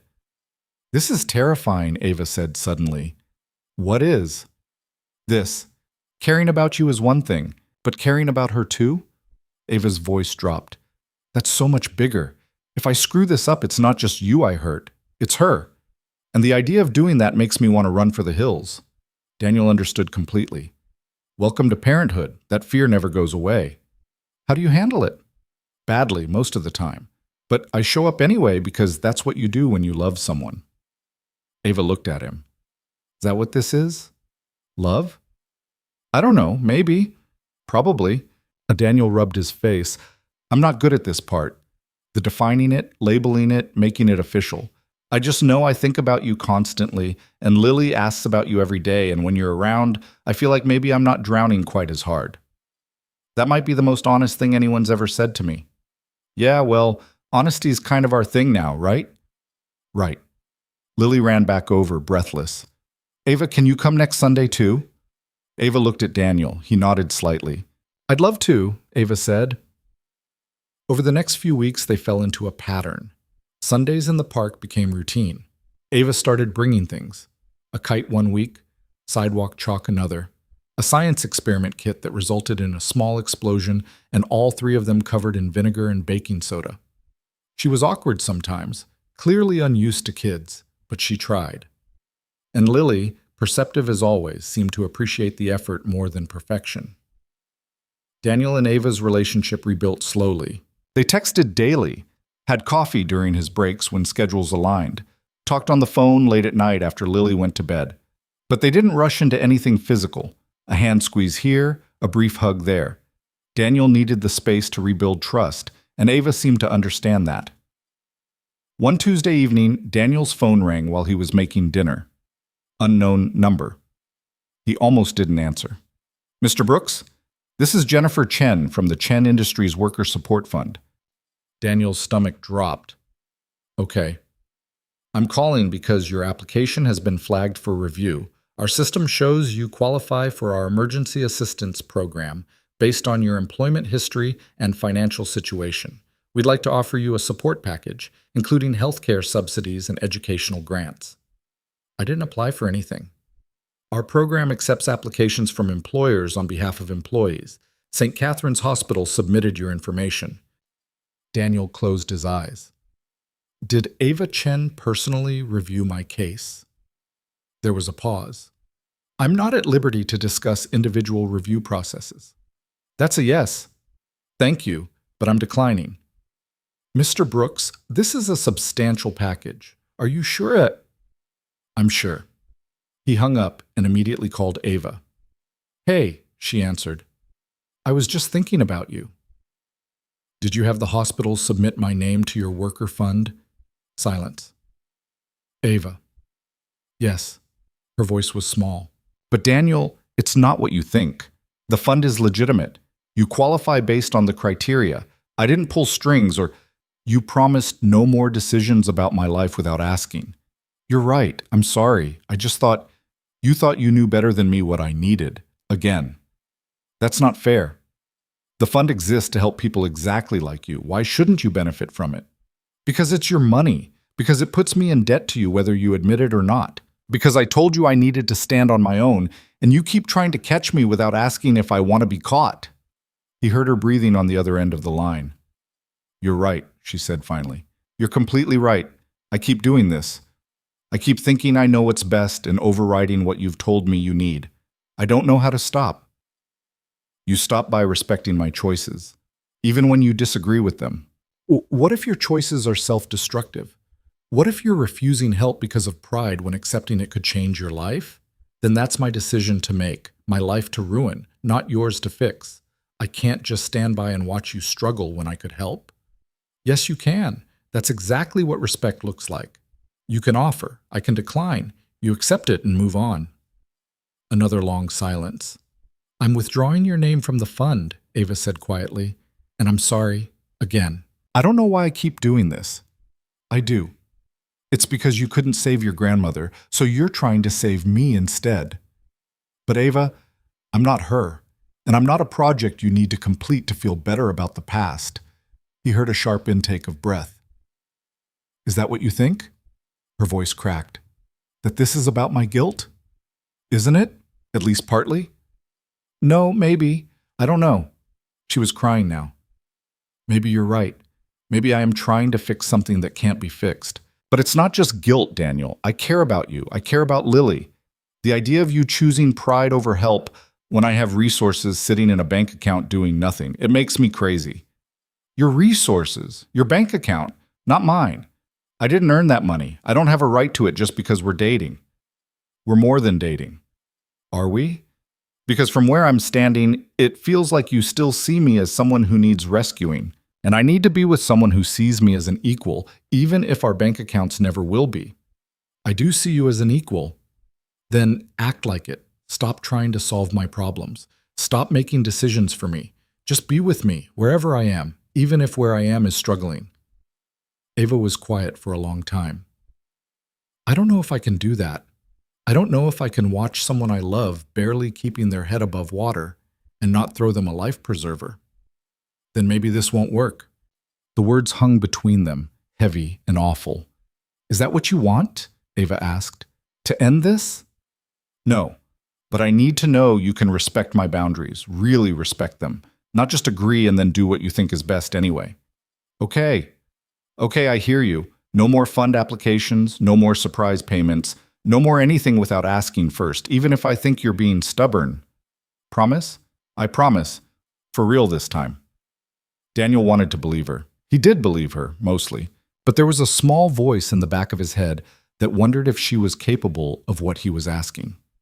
If someone used to having control over everything could really step back and let him make his own choices, even bad ones. I need some time, he said, to think about whether this can work.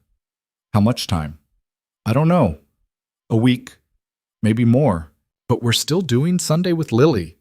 Daniel thought about his daughter, who'd drawn pictures of the three of them together and asked every night if Ava was coming back. Yeah, Sunday's still on, for her sake. Okay, I'll see you Sunday. After they hung up, Daniel sat at the kitchen table with his head in his hands. Lily came out of her room. Was that Ava? Yeah. Are you fighting again? We're having a disagreement. What's the difference? Fighting is when you stop talking. Disagreeing is when you keep talking even though it's hard. Lily climbed into his lap, getting too big for it but fitting anyway. Do you still like her? Yeah, baby, I still like her. Then don't give up, okay? Daniel held his daughter and wondered when she'd gotten so wise. Sunday came. Ava showed up with nothing except herself. No gifts, no treats, No elaborate plans. They walked the park in careful silence while Lily chattered about her week. When Lily ran ahead to the playground, Ava turned to Daniel.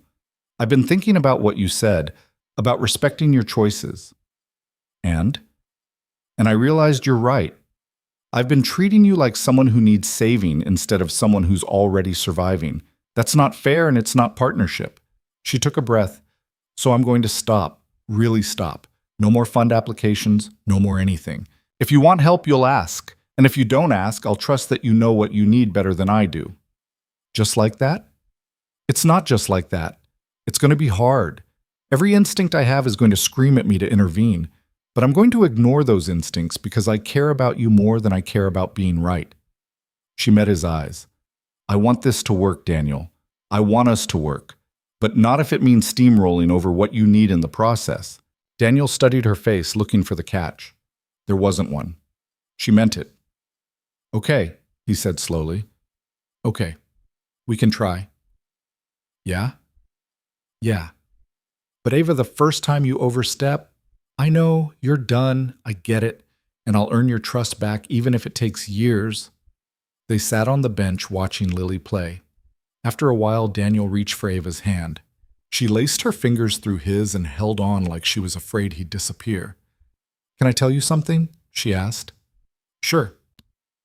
I've never been this scared of losing someone before, not since my grandmother died. That makes two of us. They sat in comfortable silence until Lily demanded they play tag.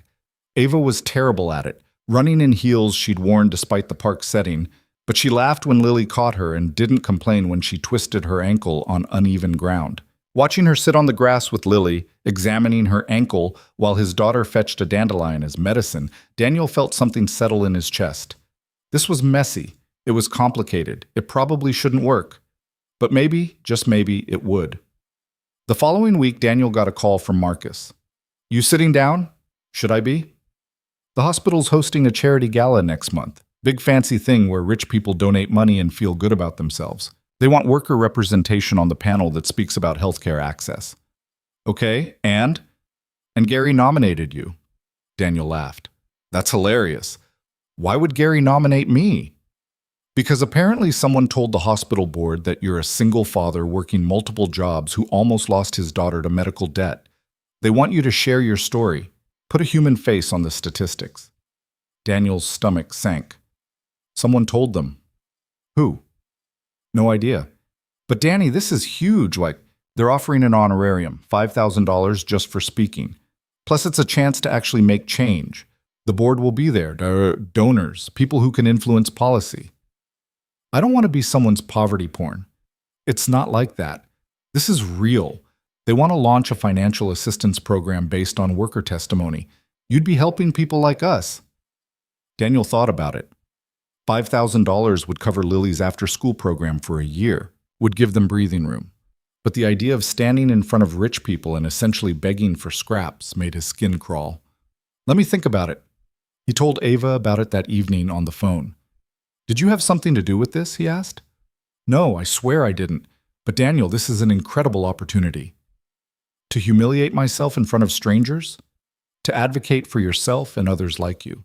To actually change things instead of just surviving them? I don't know if I can do that. Stand up there and talk about how broke I am, how I almost let my kid die because I was scared of the bill. That's private. That's not something I want to broadcast. What if broadcasting it helps someone else? What if your story is the thing that makes some wealthy donor realize the system is broken? Daniel was quiet. You don't have to decide now, Ava said. Just think about it. He did think about it. For days. He talked to Lily, who thought it sounded cool. He talked to Mrs. Kowalski, who said his story mattered. He talked to Marcus, who said someone needed to tell the truth about what workers faced. Finally, he called Marcus back. I'll do it, but on my terms. I'm not sugarcoating anything. I'm not making it palatable. If they want my story, they get the real version. That's all they're asking for. The gala was 3 weeks away. In the meantime, Daniel and Ava continued their careful dance, moving forward, stepping back, learning each other's boundaries.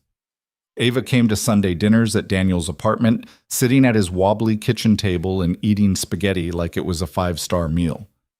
Daniel met Ava's assistant, James, who turned out to be kind and funny and completely non-threatening. They still hadn't slept together, hadn't even really kissed beyond brief pecks. Daniel needed slow, and Ava was giving it to him. The night before the gala, Daniel stood in front of his bathroom mirror practicing his speech. He'd written it longhand, revised it a dozen times, then thrown it away and started over. Now he had 3 pages of scribbled notes and no idea if any of it made sense. His phone buzzed. Ava. You're going to be amazing tomorrow. I'm terrified. Good. That means it matters. What if I freeze up there? You won't. You're one of the strongest people I know. I'm really not. Yes, you are. You've survived things that would break most people. Tomorrow's just talking about it. You can do that. Daniel looked at himself in the mirror, at the lines around his eyes, the gray starting in his hair, the exhaustion that never quite left his face. He didn't feel strong. He felt like someone barely holding it together. But maybe that was enough. Maybe showing up despite the fear was what strength actually looked like. Will you be there? He typed. I'll be there, front row, cheering you on. The next evening, Daniel put on his only suit, the one he'd worn to Sarah's funeral and hadn't touched since.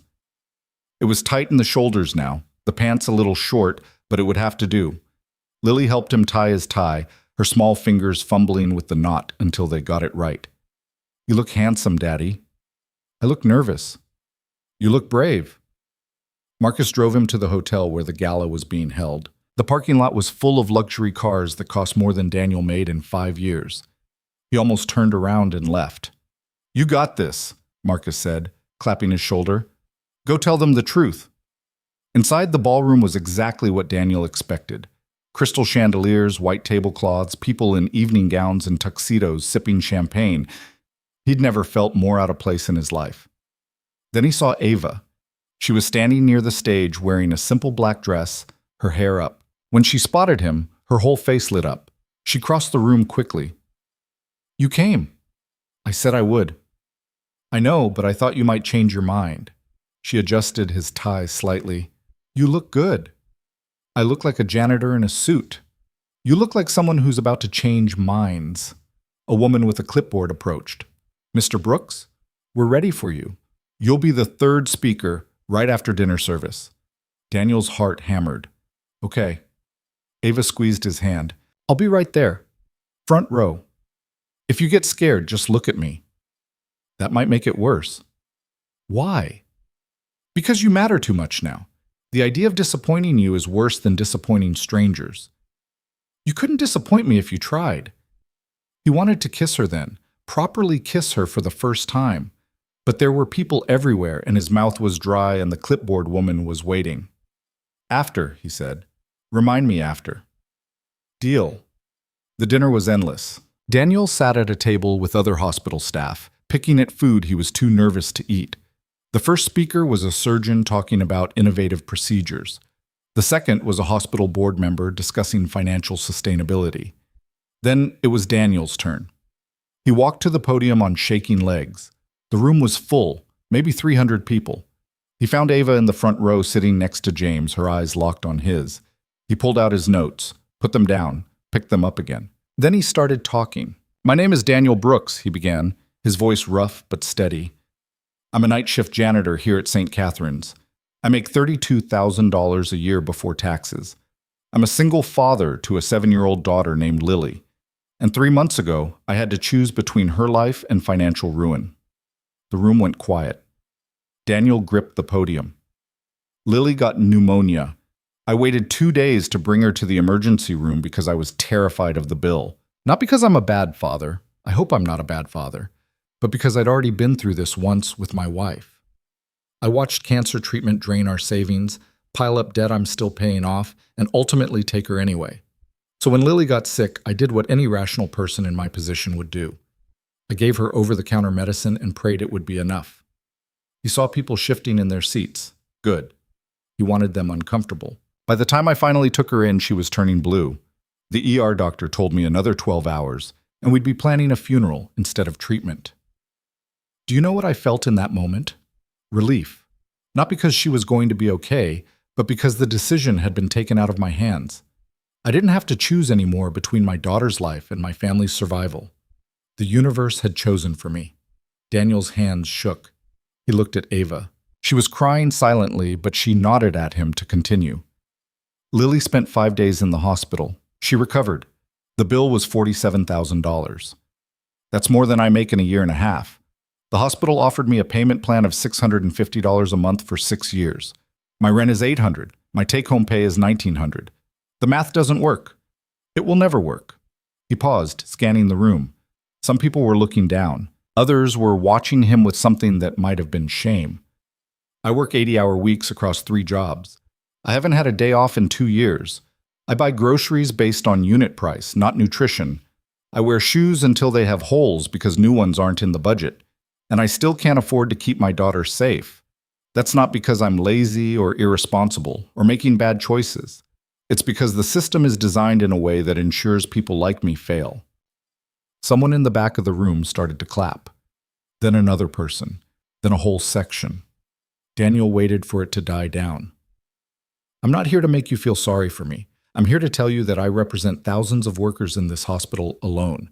The people who empty your trash, who mop your floors, who deliver your meals, who keep this place running while you sleep. We're invisible until we're not.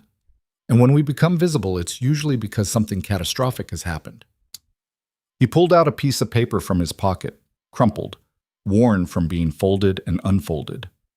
This is a letter from a collections agency about my wife's medical debt. It's been 3 years since she died, and they're still coming after me. 3 years of phone calls, threats, letters. They don't care that I'm drowning. They just want their money. He held it up. This is what healthcare looks like for people like me. Not healing, not compassion, just debt and the constant fear of more debt. Daniel set the letter down and looked directly at the hospital board members sitting at the front table. You want to know how to fix this? Stop making workers choose between their health and their homes. Stop charging amounts that bear no relationship to actual costs. Stop pretending that payment plans are compassionate when they're designed to be impossible. And stop congratulating yourselves for charity programs that require people to debase themselves by proving they're poor enough to deserve help. The room was dead silent now. No one was looking away. I don't have solutions. I'm not a policy expert or a healthcare economist. I'm just a guy trying to raise his kid and keep a roof over our heads. But I know this system is broken. I know it's crushing people every single day. And I know that everyone in this room has the power to change it if you choose to care more about lives than profits. He stepped back from the podium, his heart racing. For a moment, nothing happened. Then someone stood and started clapping. Then another. Then the entire room was on their feet, applause echoing off the chandeliers. Daniel barely heard it. He was looking at Ava, who was standing too, tears streaming down her face, clapping so hard her hands had to hurt. He left the stage in a daze. The clipboard woman intercepted him. That was incredible. The board wants to speak with you. Later, Daniel said, I need air. He pushed through the crowd and out a side door into the hotel garden. The cool night air hit his face like a blessing. He leaned against a brick wall and tried to remember how to breathe. The door opened behind him. Ava. Hey, she said softly. Hey. That was the bravest thing I've ever seen. Daniel laughed, but it came out choked.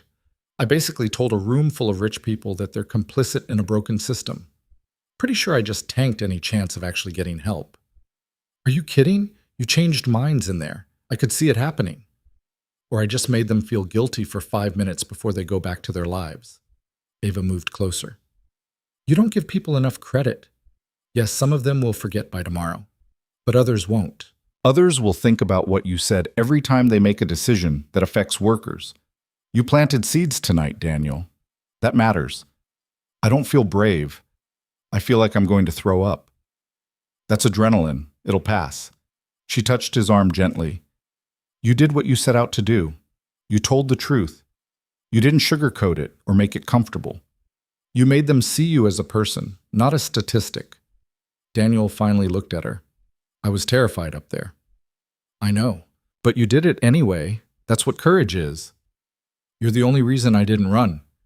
I kept looking at you and thinking if I could just get through this, maybe afterward I could finally what? Instead of answering, Daniel closed the distance between them and kissed her. Really kissed her, not the careful pecks they'd been exchanging for weeks. Ava made a small sound of surprise, then kissed him back, her hands coming up to his face. When they finally broke apart, both breathing hard, Ava whispered, "What was that for?" Reminding myself after, like I promised. "I'm glad you remembered." They stood there in the garden, foreheads touching, while the sounds of the gala drifted out through the windows. Daniel felt something he hadn't felt in years, like maybe he wasn't just surviving, like maybe he was actually living. "I should go back in," he said reluctantly. "The board wants to talk." "Want me to come with you?" "No. This I need to do alone, but wait for me." "Always." The board meeting happened in a small conference room off the main ballroom. 5 people sat around a table. Hospital administrators in expensive suits looking at Daniel like he was a problem to be solved. "Mr. Brooks," the chairman began, "that was quite a speech." "It was the truth. We appreciate your candor, and we want you to know that we take these concerns seriously. We're exploring options for expanded financial assistance programs." "That's not enough," Daniel said. The chairman blinked. "Excuse me?" Financial assistance programs still require people to prove they're desperate enough. They still put the burden on individuals instead of fixing the actual problem, which is that healthcare costs are astronomical and wages haven't kept up in 40 years. "Mr. Brooks, we're a hospital, not a social services agency. We can't solve systemic economic inequality." "No, but you can stop contributing to it. You can pay your workers a living wage. You can cap what you charge for services. You can stop sending debt collectors after people whose loved ones just died." Daniel leaned forward. "You can choose to be part of the solution instead of part of the problem." One of the board members, an older woman, spoke up. "What would you have us do specifically?" Daniel pulled out his phone and opened a note he'd been working on for weeks. "First, commit to paying all workers, janitors, food service, maintenance, everyone, at least $22 an hour. That's closer to a living wage in this city. Second, cap medical bills at 10% of annual household income for anyone making under $60,000 a year. Third, eliminate medical debt from workers' credit reports. You generated that debt by employing them. Own it." The room was silent. "That would cost millions," someone said. "You raised $12 million tonight alone. I watched people bid $30,000 on a golf package. You have the money. It's a question of priorities." The chairman cleared his throat. "These are interesting proposals, Mr. Brooks, but they'd require significant restructuring. Then restructure, or admit that you value profit margins more than the people who make this hospital function." Daniel stood. "I don't expect you to change overnight, but I expect you to try, really try. Not just throw some charity programs at the problem and call it compassion." He left before they could respond. His hands were shaking again, but this time it felt different, like anger burning clean instead of fear eating him alive. Marcus was waiting in the hallway. "You just told the board to restructure the entire hospital economy." "Pretty much." "You're either the bravest person I know or the dumbest." "Can't it be both?" Marcus laughed and pulled him into a hug. "You did good, brother. Really good." The rest of the evening passed in a blur. People kept stopping Daniel to shake his hand, to tell him they'd been moved by his speech, to ask what they could do to help. He gave the same answer every time. Pay workers more, charge patients less, stop treating healthcare like a business. By the time the gala ended, Daniel was exhausted. Ava found him sitting alone at an empty table, his tie loosened, his suit jacket draped over the back of a chair. "Ready to go home?" she asked. "More than ready." She drove him in her car, a sleek black sedan that probably cost more than his apartment building. Daniel was too tired to care about the wealth disparity. He leaned his head against the window and watched the city pass by. "Can I tell you something?" Ava said quietly. "Yeah. Watching you up there tonight, I've never been more in love with someone in my life." Daniel's breath caught. "Ava, I know we haven't said it yet. I know we're taking things slow, but I need you to know. What I feel for you, what I feel when I watch you fight for yourself and others like you, it's not gratitude or guilt or anything complicated. It's just love. Simple, terrifying, completely consuming love." Daniel didn't know what to say. He reached over and took her hand. "I love you too," he said finally. "I think I have for a while. I was just too scared to admit it." Scared of what? Of losing you. Of letting you in and then having you leave, of caring about someone again after Sarah and risking that kind of pain. Ava pulled the car over to the side of the road. They were near the river, the water reflecting city lights like fallen stars. I can't promise I'll never hurt you, she said. I've proven I'm pretty good at that already, but I can promise I'll try. I'll try every day to be worthy of you and Lily, to respect your boundaries and your choices, to love you the way you deserve to be loved, completely and without conditions. That's all I need. They kissed again, slower this time, until someone honked and they remembered they were blocking traffic. Ava laughed and pulled back onto the road. She dropped him at his apartment. He invited her up, but she shook her head. Not tonight. Tonight is for you and Lily. Tell her how it went. Let her celebrate with you. I'll see you Sunday. Ava? Yeah? Thank you for believing I could do this. You didn't need me to believe. You already had everything you needed. I just helped you see it. Upstairs, Lily was still awake despite Mrs. Kowalski's attempts to put her to bed. She launched herself at Daniel the moment he walked through the door. How was it? Did you do good? Did people like your speech? They liked it, or they pretended to. Either way, I said what needed saying. Mrs. Kowalski gathered her things. He was wonderful, Lily. I was watching on the live stream. Your father is a very brave man. After she left, Lily demanded details. Daniel told her everything about the speech, about the board meeting, about people's reactions. He left out the parts about kissing Ava. That could wait.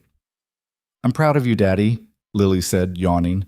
I'm proud of you too, baby, for being patient while I figured stuff out, for being kind to Ava, for being the best part of my life. Even when I'm annoying? Especially then. He tucked her into bed and sat on the edge, watching her fall asleep. She still looked so small, so fragile, but she was strong too, stronger than he gave her credit for sometimes. His phone buzzed. Marcus. Channel 7 wants an interview, so does the Tribune. You're kind of famous now. Daniel almost laughed. Famous for being poor and angry. That was one way to make a mark. He texted back, set them up. Might as well keep talking while people are listening. Over the next week, Daniel did 3 interviews. Each time he told the same story, refined it slightly, made his points clearer. The Hospital Workers Union reached out asking him to speak at their next meeting. A state representative called wanting to discuss healthcare reform legislation. It was overwhelming and exhausting, and Daniel wasn't sure any of it would lead to real change. But at least people were paying attention. The hospital board called him in for another meeting 2 weeks after the gala. Daniel walked in expecting more platitudes. Instead, the chairman said, "We've reviewed your proposals. We're implementing them." Daniel stared. All of them? Modified versions, yes. We're raising minimum wage for all employees to $20 an hour, effective next month. We're capping medical bills at 15% of household income for families making under $75,000, and we're establishing a debt forgiveness program for current and former employees. Why? Because you were right, and because the negative publicity from not acting would cost us more than acting, but mostly because it's the right thing to do. The chairman actually looked uncomfortable. Your speech, it made some of us realize we'd lost sight of our mission. We got so focused on financial sustainability that we forgot why hospitals exist in the first place. Daniel didn't trust it completely. Corporate promises had a way of disappearing, but it was more than he'd expected. What about workers in other hospitals? Other industries? That's not our jurisdiction, but we're sharing our model. If it works here, others might follow. It wasn't everything. It wasn't enough. But it was something. And something was better than nothing. Daniel shook the chairman's hand and left, feeling like maybe, just maybe, speaking up had actually mattered. That Sunday, he told Ava and Lily the news over pizza in the park. Lily cheered so loudly people stared. Ava just smiled and squeezed his hand under the table. This is just the beginning, she said. You started something, Daniel. It's going to ripple out farther than you know. Or it'll fizzle out and nothing will really change. Maybe. But you tried. That's more than most people do. Later, after Lily fell asleep on a blanket under a tree, Daniel and Ava walked along the river path. It was one of those perfect spring evenings where the weather couldn't decide between warm and cool and settled somewhere comfortable in between. I've been thinking, Ava said. About us. About what comes next. Okay. I don't want to rush you. But I also don't want to keep living in this limbo where we're together, but not really together. I want to be part of your life, really part of it, not just Sunday afternoons in the park. What does that look like to you? I don't know. Dinners during the week, meeting each other's people, figuring out how to blend our worlds instead of keeping them separate. She paused. Eventually, maybe living together, getting married, being a family with Lily, but only if that's what you want too. Daniel's heart hammered. That's a lot. I know. Too much? No, not too much. Just scary. I haven't let myself think about that kind of future in years. We don't have to decide now. I just wanted you to know where my head is, where my heart is. They stopped walking. Daniel turned to face her. I want that too, he said. The dinners, the integration, all of it. I want Lily to have a mother figure who actually sticks around. I want to build something with you that lasts. But Ava, I need you to understand, I'm never going to be wealthy. Even with the raise, even with debt forgiveness, I'm still going to be someone who checks price tags and budgets for groceries. That's just who I am. I know. And I need that to be okay, not something you're trying to fix or change. Just okay. It's more than okay. It's one of the things I love most about you. You know the value of things because you've had to fight for them. You don't take anything for granted. She took his hands. I'm not asking you to be someone you're not. I'm asking you to let me love you exactly as you are. Even the broke janitor parts? Especially those parts. They kissed under the streetlights while joggers passed and someone's dog barked in the distance. It wasn't cinematic or perfect. Ava's phone kept buzzing with work emails. Daniel's back hurt from too many hours mopping floors. But it was real, and real was better than any fairy tale. Over the next few months, they built something that looked almost like normal. Ava came over for dinners on Tuesdays and Thursdays. Daniel met her friends, successful, wealthy people who were surprisingly kind once they got past the initial awkwardness of the income disparity. Lily started calling Ava by her first name instead of Daddy's friend. There were rough patches. Arguments about money when Ava wanted to buy Lily expensive things, and Daniel said no. Moments when the gulf between their worlds felt unbridgeable. Times when Daniel's pride clashed with Ava's instinct to help. But they worked through it. Sometimes messily, often imperfectly, but they worked through it. 6 months after the gala, the hospital's new policies were showing results. Worker satisfaction was up. Turnover was down. The cap on medical bills had prevented 3 families from declaring bankruptcy.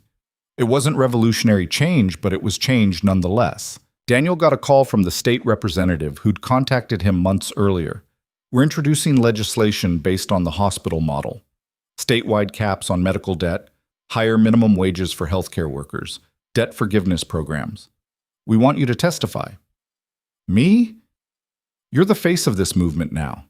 People trust you. They believe you. So Daniel testified before a state committee, then a congressional subcommittee, then a national healthcare forum. Each time he told his story, Lily's illness, the impossible choice, the system that forced people to choose between life and financial ruin. And each time, people listened. The legislation passed 8 months later. It wasn't perfect. Compromises had watered down some provisions, and implementation would take years. But it was real, tangible. A law with Daniel's fingerprints all over it. The signing ceremony was held at the state capitol. Daniel stood beside the governor, Ava, and Lily in the front row. When the governor handed him the ceremonial pen, Daniel's hand shook. "This is for everyone like me," he said into the microphone. "For everyone who's been told their survival isn't profitable enough to prioritize. For everyone who's had to choose between dignity and desperation. This doesn't fix everything, but it's a start." Afterward, reporters swarmed. Cameras flashed. People asked about his plans, his future, whether he'd consider running for office himself. "I'm a janitor," he said. "That's not changing, but I'm a janitor who proved you don't have to be rich or powerful to make a difference. You just have to be willing to tell the truth and refuse to shut up until people listen." That night, Ava cooked dinner at Daniel's apartment. A terrible attempt at spaghetti that somehow ended up both undercooked and burned. They laughed until they couldn't breathe, and Lily declared she was never letting Ava cook again. After Lily went to bed, Daniel and Ava sat on his small balcony, sharing a beer and watching traffic pass below. "Do you ever regret it?" Daniel asked, "getting involved with all this mess?" "Never, not even once. Not even when I'm stubborn and difficult?" "Especially not then." Ava leaned against his shoulder.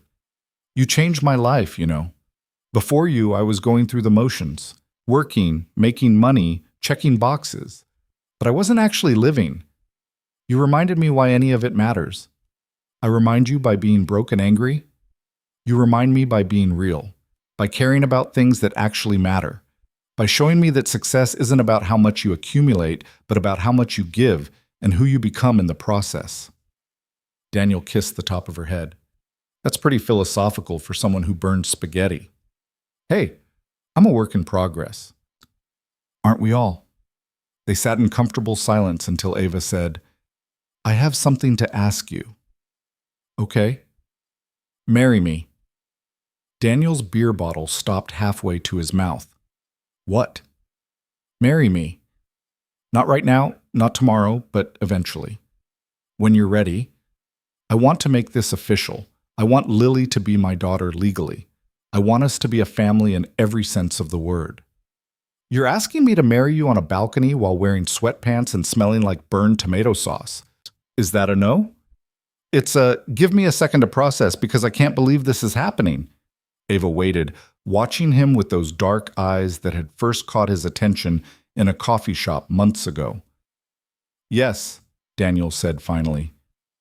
"Yes, I'll marry you, eventually. When we're ready." "Yeah? Yeah, but I'm buying the ring. I don't care how long I have to save. That's one thing I'm doing myself." "Deal."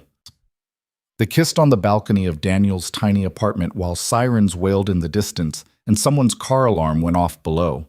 It wasn't romantic or picturesque, but it was theirs. The actual proposal came 6 months later. Daniel had saved for 4 months, working extra shifts and skipping lunches until he had enough for a simple gold band with a small diamond. Nothing extravagant, nothing that screamed wealth, just something honest. He proposed at the park, on their bench, with Lily hiding behind a tree and filming on Ava's phone. Ava said yes before he even finished asking, then laughed when Lily jumped out yelling, "Finally!" They got married in a small ceremony at the courthouse 3 months after that. Lily was the flower girl. Marcus was Daniel's best man. James stood up for Ava. Mrs. Kowalski cried through the entire thing.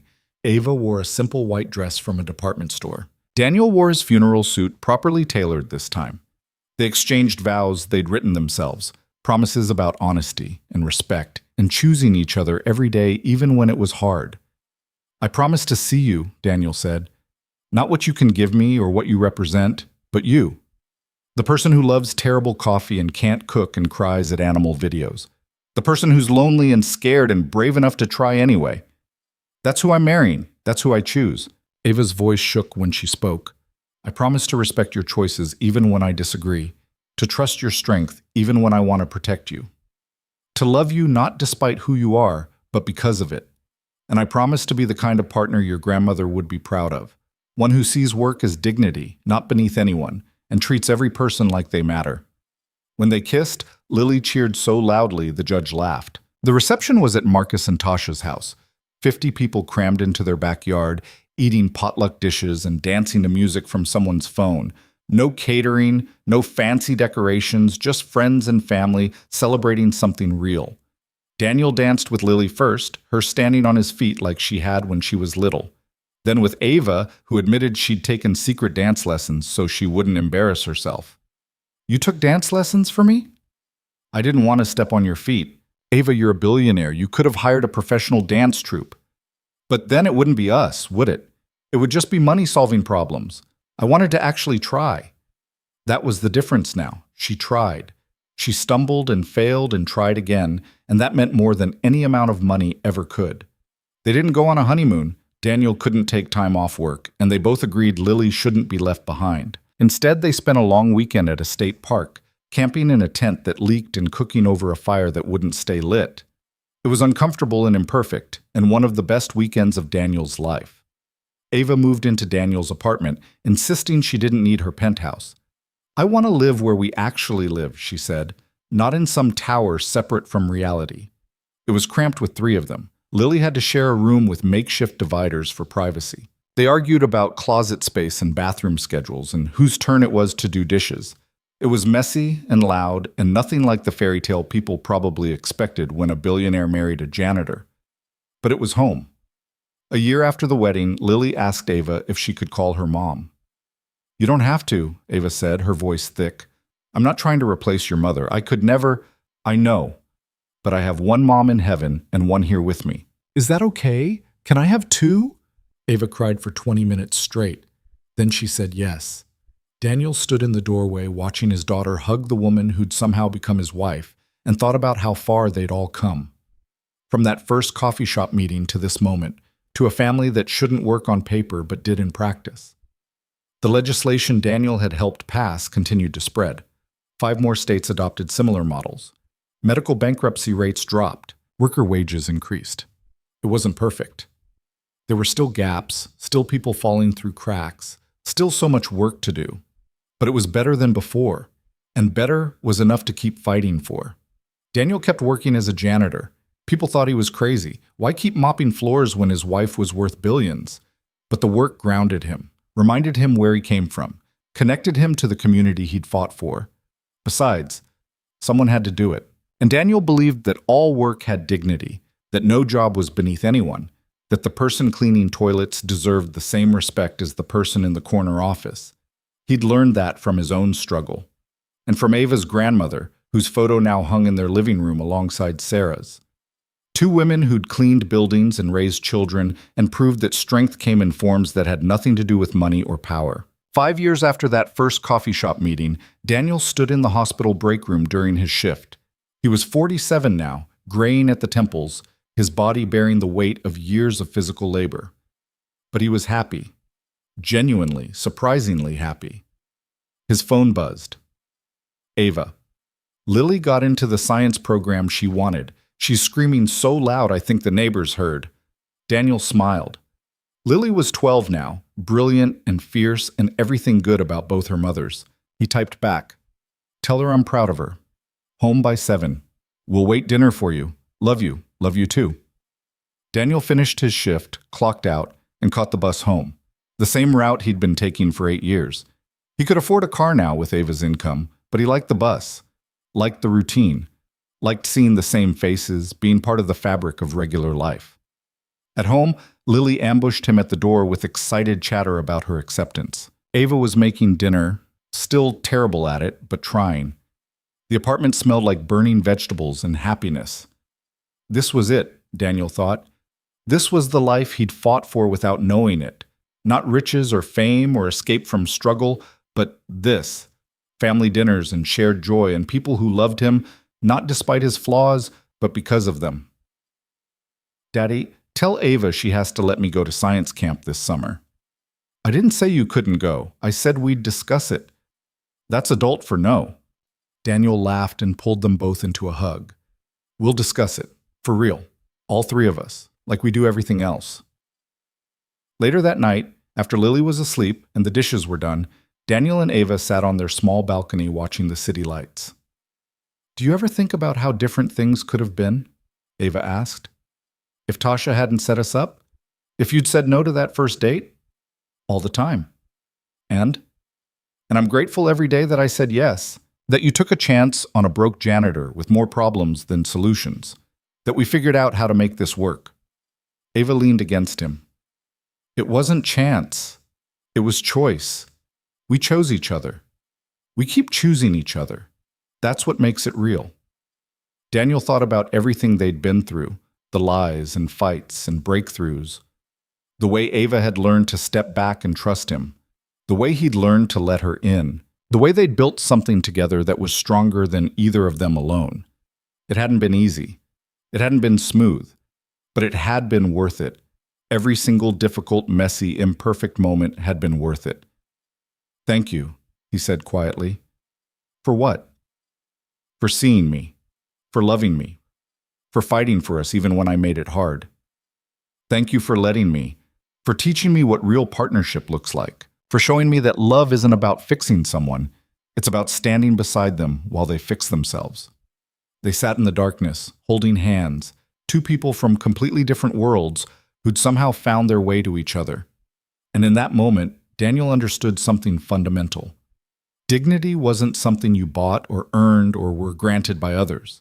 It was something you claimed for yourself by refusing to be diminished, by standing up and speaking truth, by loving fiercely and honestly.